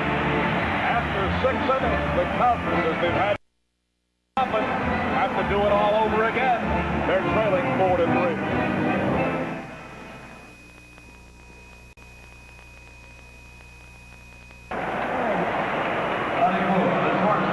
Harry Caray and Milo Hamilton, and the Cubs trying to avert their 12th consecutive loss. For the first time tonight, are trailing 4-3. What will it be next? This time, the go-ahead run on the relief pitcher's first pitch, a wild pitch.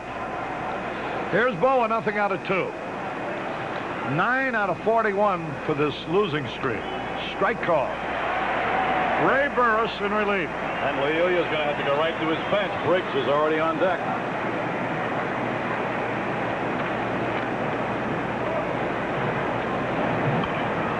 There's a little looping fly ball may drop into center field, and it does. Boa. Boy, Dawson threw behind him and almost got him. Boa loops the single to center. Andre Dawson, just a tremendous ball player. Boy, is he ever, and he wasn't always a great outfielder. He made himself into a good, and look at him uncork his throw. Boa says, hey, I got to get back there. Here's Dan Briggs coming out as a pinch hitter. He's batting for Lee Smith.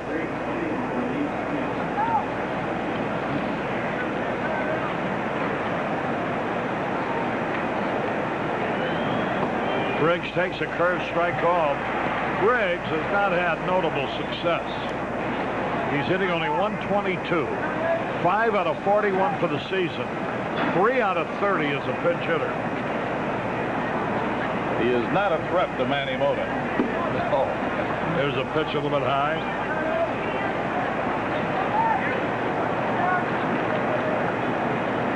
A ball and a strike.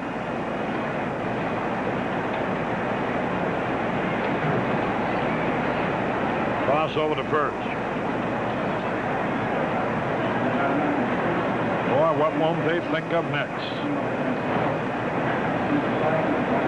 The Best Saloon Singer contest.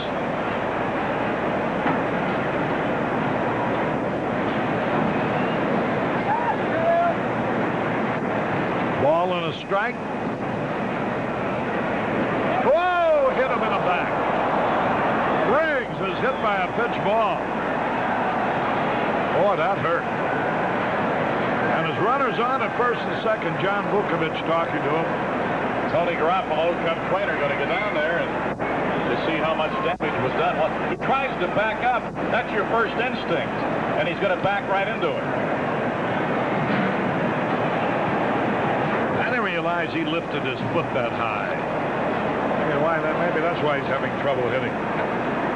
Evidently he's all right because Tony didn't stay there long. And they're going to start their bullpen working again. So Burris is in trouble here with the leadoff single by Bowen, a hit batsman. And now the top of the batting order, and here is Bump Will.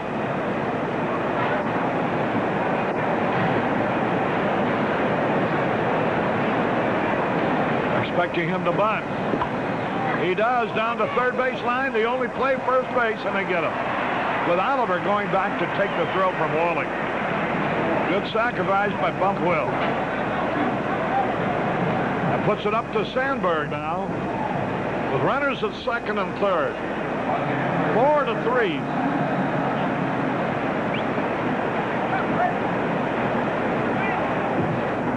In favor of the Expos. Briggs was hit by that pitch ball. He used to play for Montreal. Runners at second and third. Sandberg is nothing out of 3 tonight. 7 out of 40 during this losing streak.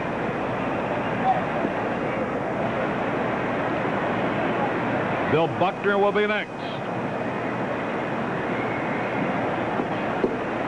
Swung and he missed a breaking ball. Strike 1.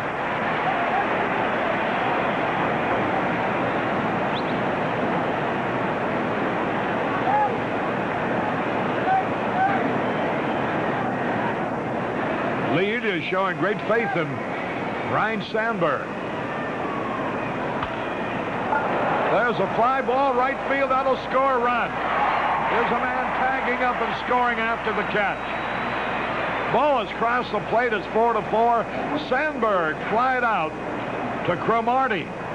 And after the catch, Briggs also advanced from second to third. All right, he went to the opposite side with some authority and hit it deep enough to make Cromartie go back. Got the run home and moved the potential tiebreaker over to third. He's 90 feet away. It'll take a big one for Buckner to get us in front here. Or maybe Burris will do a Lee Smith and throw the pitch back to the backstop. Hey, I'll take anything you want to mention here. We're trying to break a long losing streak. Buckner, one out of three today, drove in a run. Drove in 2 runs, one with a foul ball, sacrifice fly. Comes up now with a runner at third, 2 out.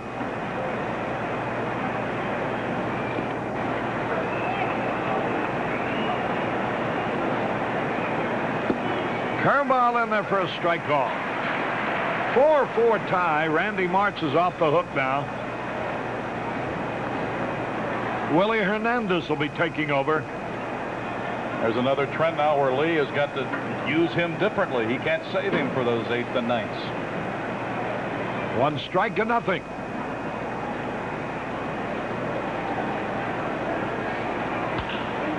Ground ball. Second baseman, pitcher covering. Out on a close play. From Raines to Burris. Boy, that was a beautifully executed play. Now Raines here has got to pick up the pitcher. He's got to be close. Burris there, and the other foot right behind him, but he got it. 1 run, 1 hit. No errors, 1 left. We go to the bottom of the 7th now, all tied up at 4. 31,121 last night.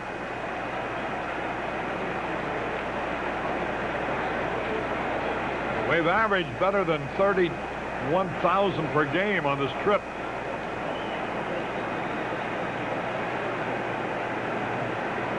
And Willie Hernandez will be the new pitcher. Hernandez comes into a game situation with a score tie. He can either win it or he can lose it. The pitcher due up first. They may pinch hit because they got their bullpen working. 2 right-handers are down there. Smith and Reardon.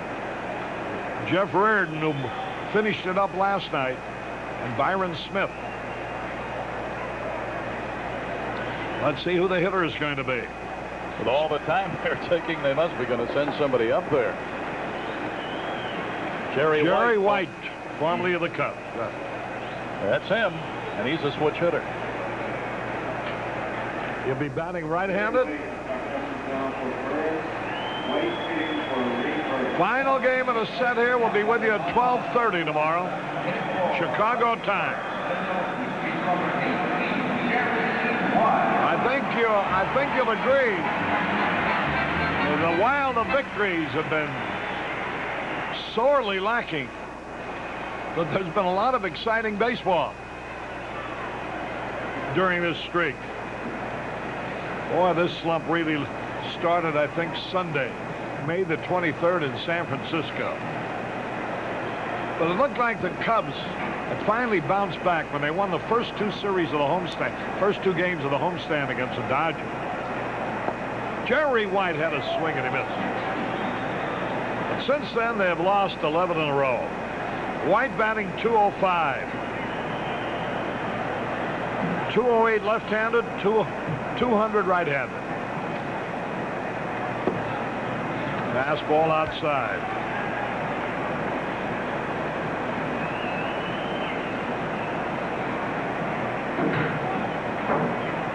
He's had 9 hits and 44 times at bat. 2 of them doubled, 1 of them a home run. 2 balls and a strike. White, the pinch hitter. Willie Hernandez.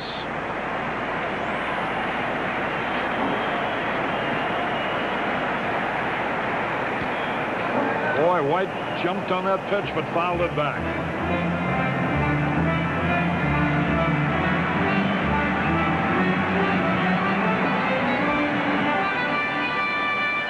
March will not get a decision in this game, one way or the other. Hernandez.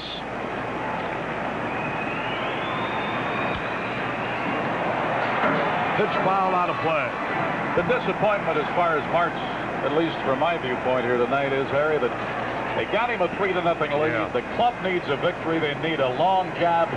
That's when he should have said to himself and Elia, you're not going to get me out of this game unless you come out and drag me out of here. Here's a pitch. Curveball low. Ball 3. Hernandez is 1-2 loss, 2 save, 5. Earned run average 1.99. He's permitted 1 home run this year. 3 balls, 2 strikes. Big pitch. Long drive, left field. John Stone back at the wall. He makes the catch. White fly deep to Johnstone. 1 away. So look where this pitch is. It's right out over the middle. And White's eyes must have gotten as big as saucers when he saw that one.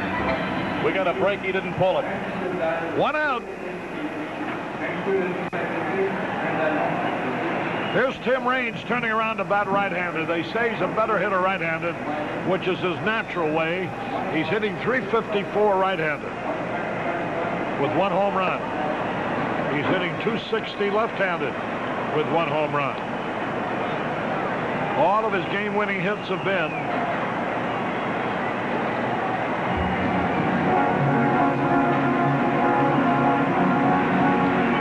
left-handed, I guess. Here's a pitch. Fly ball, center field. Gary Woods is there in right center. So's Durham, and Durham makes the catch.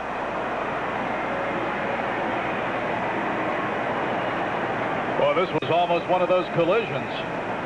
It looked like Gary had called for it, but then Durham was waving him off, too. And luckily, Gary peeled off. But Durham looking back said, uh-oh, I got it. But there you were.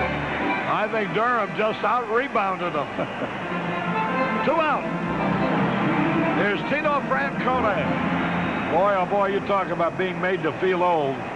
I remember this kid, just a little kid, coming out to the ballpark. His dad was with the Cardinals, Tito Francona. His dad used to lob the ball to him underhanded and play catch with him at Old Busch Stadium, and now here he is in the Major League. I used to announce him in father and son games in Atlanta. And here he is. 1 strike and nothing. Talk about a calendar spinning, huh? Yeah. Good-looking ball player. He's 1 out of 3 tonight, hitting .321, a product of Arizona State. Another hit for Francona. Francona singles to center. Doesn't make any difference to him whether they throw left-handed or right-handed. And here's Andre Dawson coming up.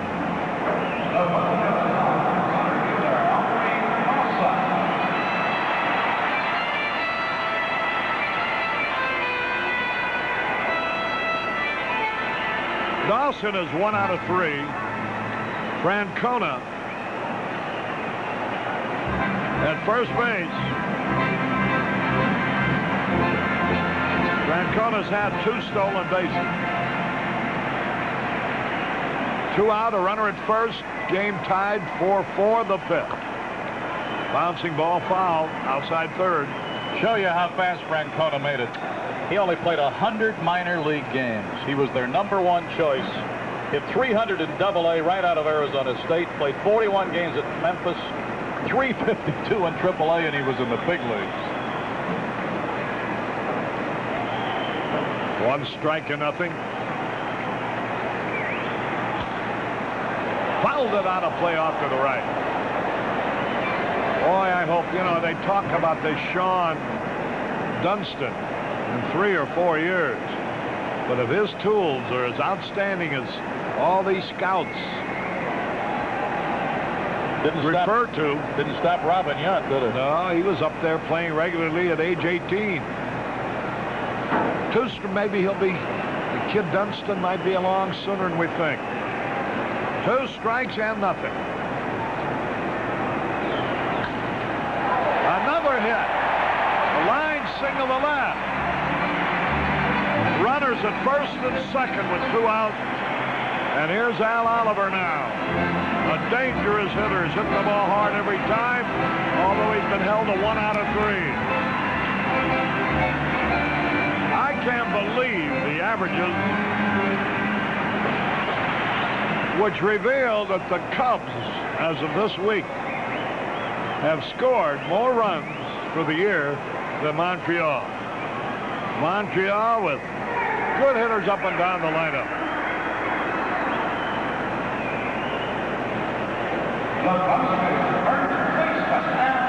Al Oliver now, runners at first and second, 2 out. Hernandez got the first 2 men out. But now base hits by Francona and Dawson. Al Oliver, a left-handed batter.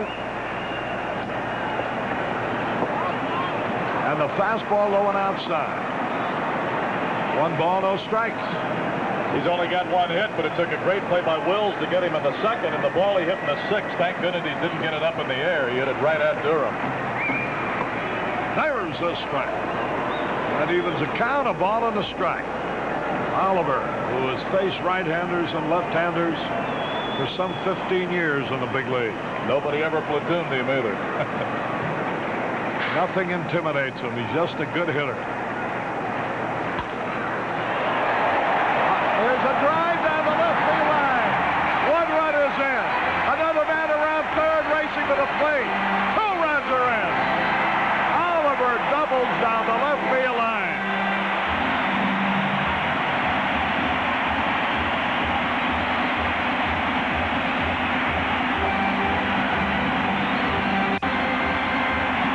Watch the replay.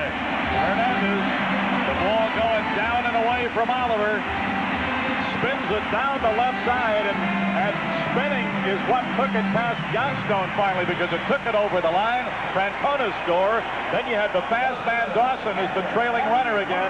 Second time that he's been on with an extra base hit and scored from first base. Carter will be intentionally passed now, and the Cubs trail 6-4. The go-ahead run scored on 1 relief pitcher's very first offering, a wild pitch. The 2 go-ahead runs now have scored on 3 successive solid hits after 2 are out. 2 of them by left-handed hitters against a southpaw pitcher, which proves to good hitters it doesn't make any difference. Carter intentionally passed. Here's Wallach now.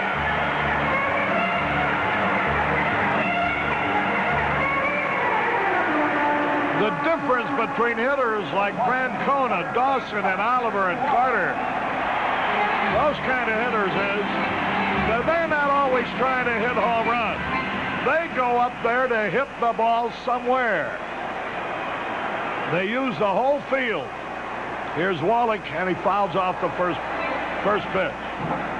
And boy, they don't take pitches. They're aggressive.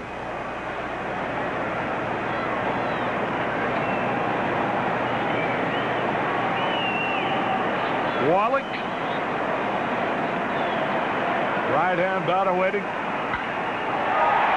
a drive into left field, another hit, another run score. All this after 2 are out.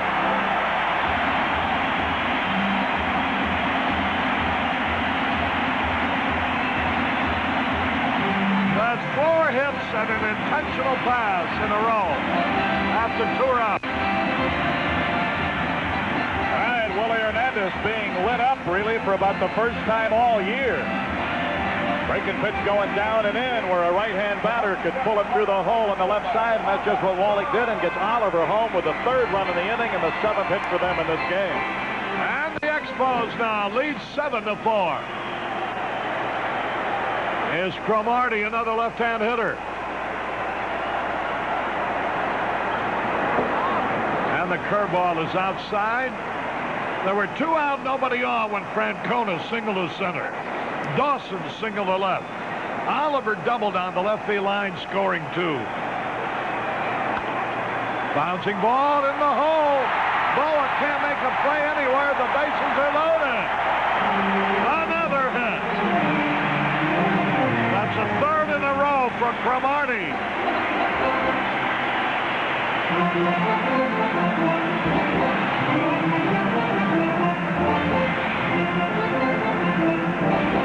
Now Chris Spire, after the first 2 men were retired, 6 men in a row have reached base. 5 on hits, and the other one on a walk. Here's Lealia coming out. And you know what he must feel like. Mike Crowley in the bullpen. And Hernandez with his first bad outing of the year. And it didn't look as if we're making bad pitches either. They're just hitting them. That's going to be all. 3 of them have scored. 3 of them are on the bases. 2 men are out.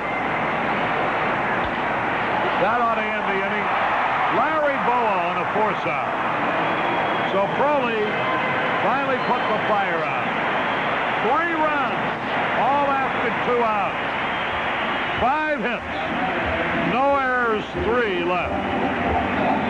At the end of 7, the Expos 7, the Cubs 4. At the Sutery with Harry Carey back in Montreal. Jerry White's going to stay in the ballgame playing left field for the Expos. As Terry Francona, who started that big rally with 2 out and nobody on, with a single to center off Hernandez. Francona moves over to first base. And Jeff Reardon, who's had 9 saves, the 9th last night. He has won 3 and lost none. Reardon will be the relief pitcher.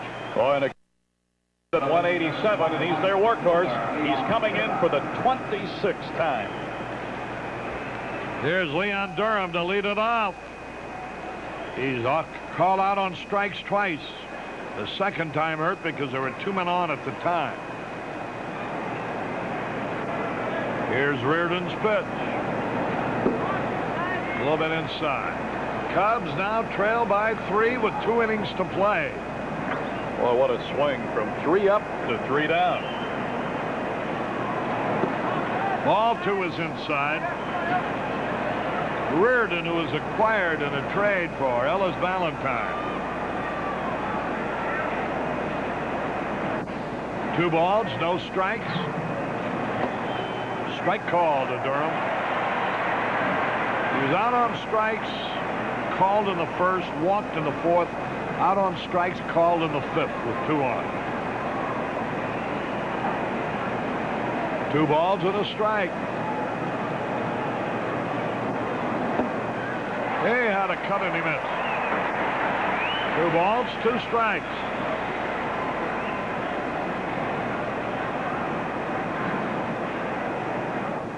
Leon Durham. Trying to get something going. Fouled it back. You know, and I know management of the Cubs worried about it too, whether Durham's problems trying to play center field maybe were affecting his hitting, because so much of this game is mental. A guy gets down on himself, even though it isn't his fault. He's not a center fielder, and everybody knows it, but he's just trying to help out. That's where they want him to play. Half swing, and he fouls it in the air, out of play. And if you've been around 8 or 10 years, you can say, well, you know, and maybe you'll have some argument for it, but he's hadn't really big leagues. Figured, hey, I got to get out there, because we were struggling at the time, and he went out there and fought it. And that rib cage injury didn't help any, and he can't pull the ball like he used to. 2 balls, 2 strikes. Pop to the catcher, Carter, off of the mask, and he has it. So Durham, who's called out on strikes twice tonight, Fouls to the catcher this time. One out. Here's Jay Johnstone. Johnstone has fanned twice and walked. Reardon can pick up his 10th save. But the victory would belong to Burris if Montreal holds the lead. Here's a pitch outside. Jay Johnstone.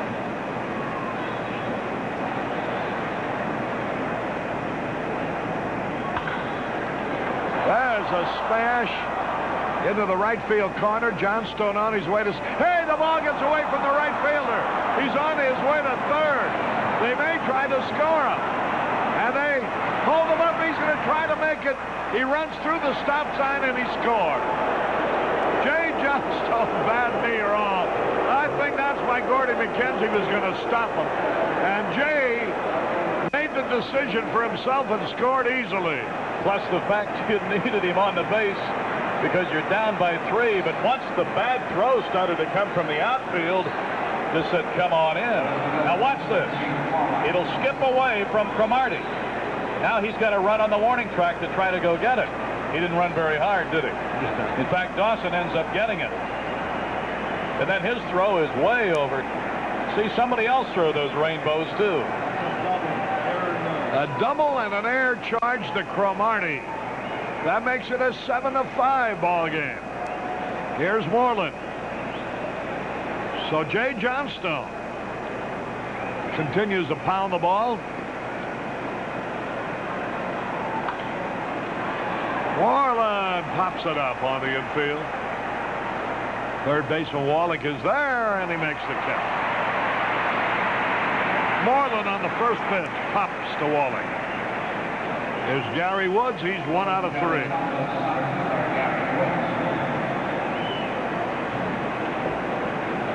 With the runner going in the 6th inning, he was called out on strikes, and Moreland was doubled up.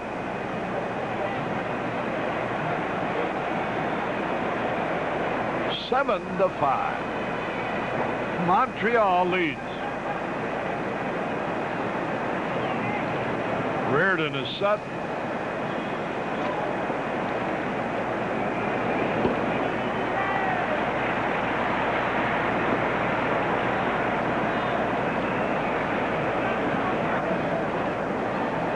One strike to nothing. Strike 2 call.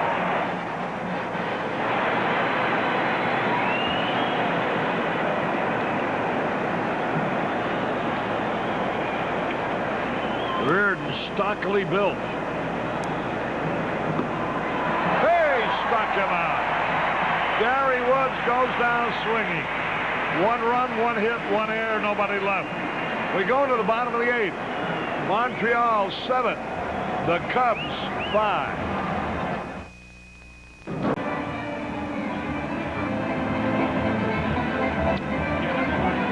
Harry Caray back in Montreal. We're going to the bottom of the 8th inning. Let's pause here for station identification. This is WGN-TV, Channel 9, Chicago.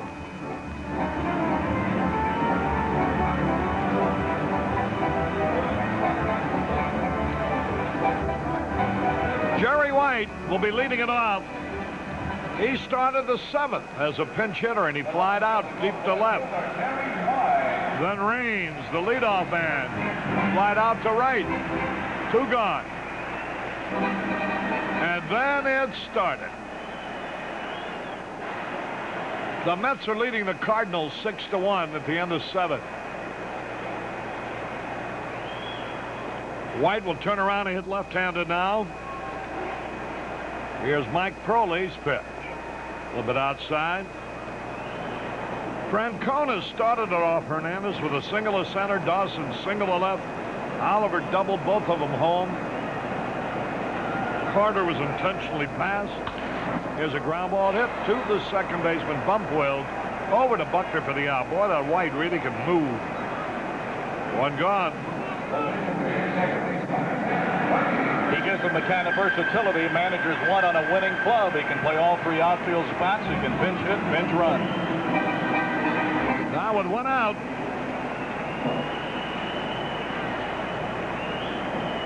Well, these guys have been going a long, long time trying to develop a winner. And the last couple of years, they finally reached the summit. Here's a ground ball. Nice play by Proley. Over the first of the out. If that ball gets by Proley, it's into center field. Or at least an infield hit for Tim Raines, who can fly. Raines 0 for 5 tonight. Here's Francona getting a big hand. 2 out of 5 last night. 2 out of 4 tonight. His dad, Tito, has got to be very proud. Maybe he's watching the game at home. Here's a bunt. Crowley's got it to Peg. Close, he's out. Francona trying to bunt his way on. But Crowley came off the mound in a hurry and made a good play. They teach him well at Arizona State, don't they? Nothing across as we go out with the play in the background. At the end of 8, it's 7-5 Montreal. Harry Carey and Milo Hamilton as we go into the 9th. Larry Boa leading it off. Here's the pitch by Reardon. And it's a little bit inside, ball 1. The Cubs have made 5 runs on 6 hits. The Expos 7 runs on 14 hits. The Cubs once led 3-0 going into the 5th. 3-1 going into the 6th. 4-3 going to the 7th. Tied it at 4-4. Now they trail 7-5. Boa takes a strike. 2 balls and a strike. Nobody on, nobody out. We're in the 9th.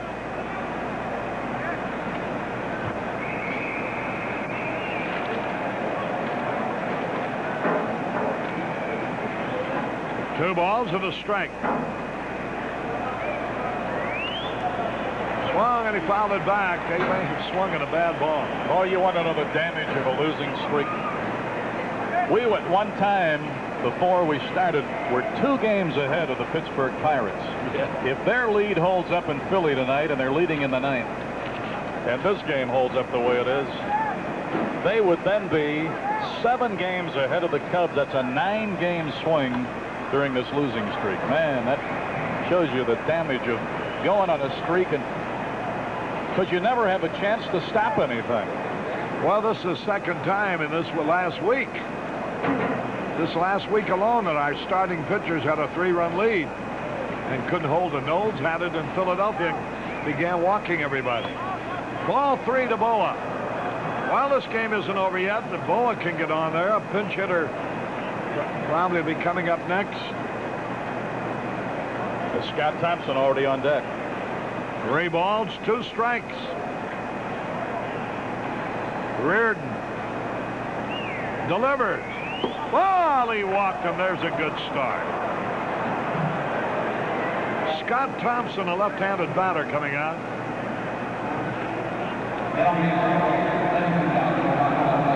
Thompson hitting .364 and 2 out of 5 as a pinch hitter.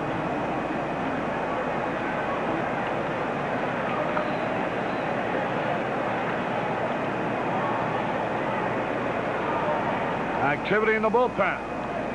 Woody Fryman and Smith, the same duo that was down there earlier.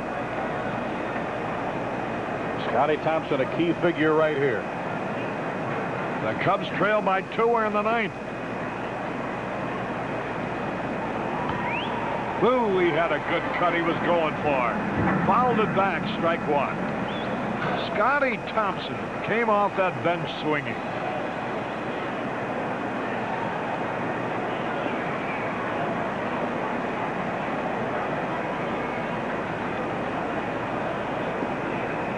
Hernandez. Well, he's only human. First bad outing all year. Came at a tough time with the score tied 4-4. Fouled it back. He's in the hole. Strike 2. Bump Wills on deck.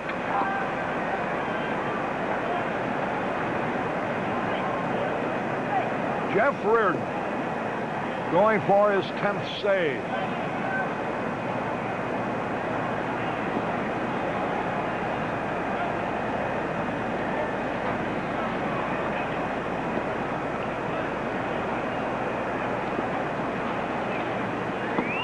Ball a little bit low and outside.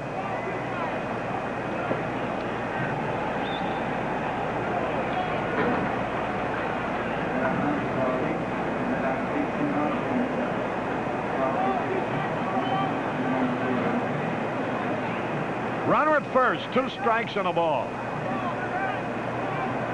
Reardon ready.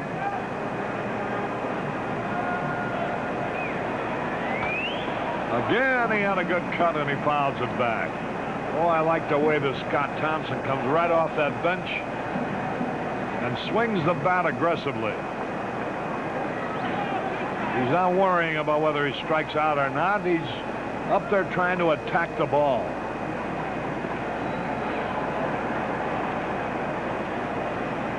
Two strikes and a ball. Outside evens it up 2-2. Larry Bow at first base, nobody out, top of the 9th.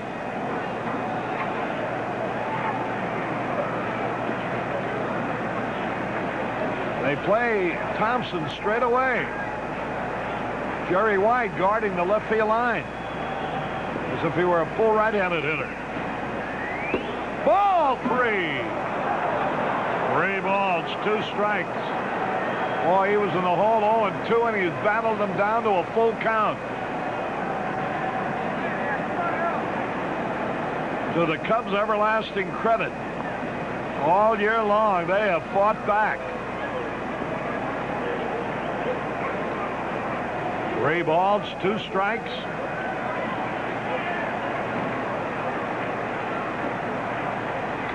Ooh, what a rip he had at a fastball, and he fouled it back. And the count stays the same. 3 balls, 2 strikes.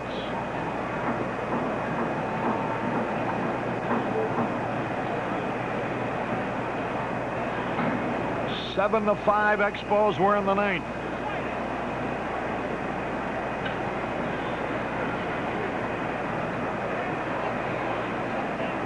The pitch. Long drive in the center field, way back, way back, way back. Andre Holy cow!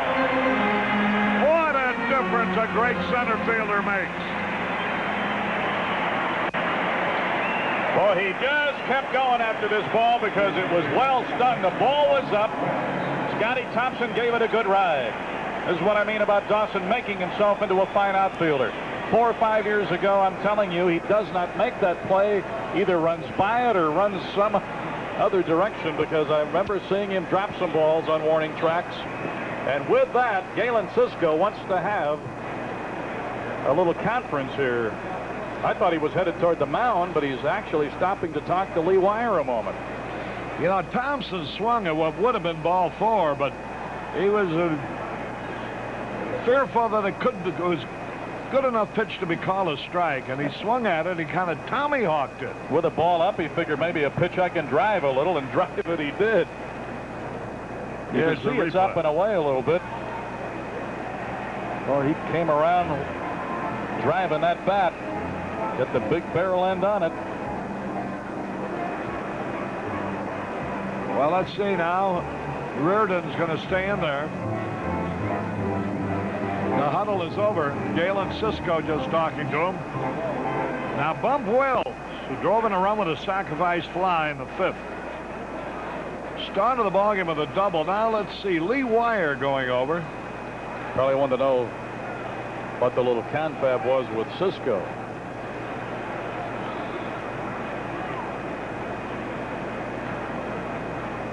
Maybe Reardon was hurt. And he wanted to let him know before he crossed that white line that he didn't want to be charged with a visit. He was going out to see if he was healthy. And they explained that to Lee. That Lee Wire went over to talk to him. Here's the pitch to Bump Wells. Strike call. 1 strike and nothing. Scotty Thompson, after battling to 3-2. Hit the ball a long way, but in the center field, and Andre Dawson hauled it in. That evens it up, a ball and a strike. Bo at first base. One away.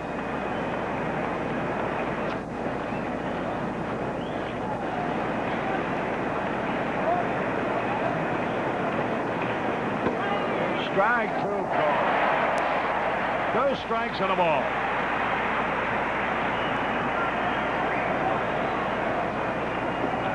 Bump Wills, who's a teammate of Al Oliver's, both were at Texas. 2 strikes and a ball.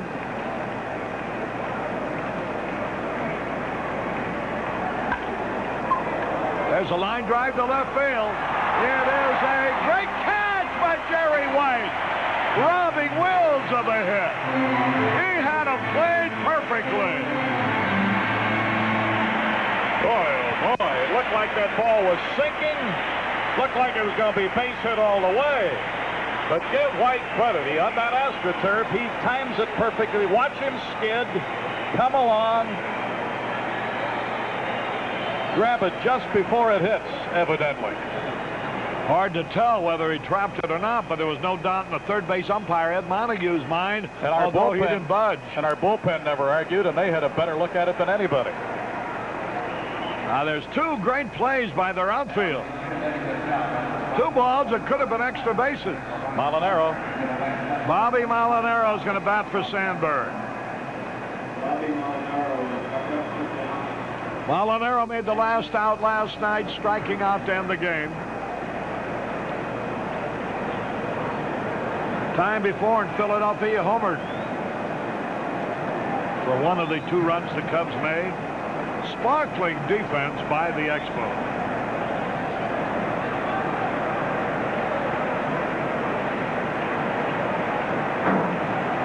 Here's Reardon getting ready. Reardon's a fastball pitcher. Molly a fastball hitter. Swings and fouls the first pitch back. 1 strike and nothing.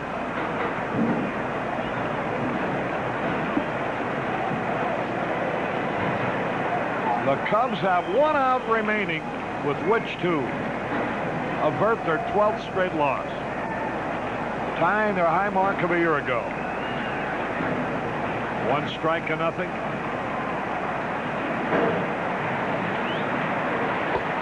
High fastball.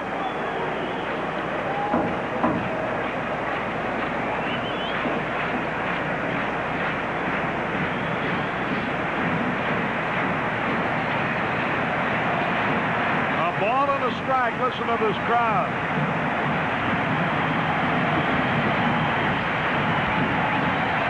High pop foul. This game is over.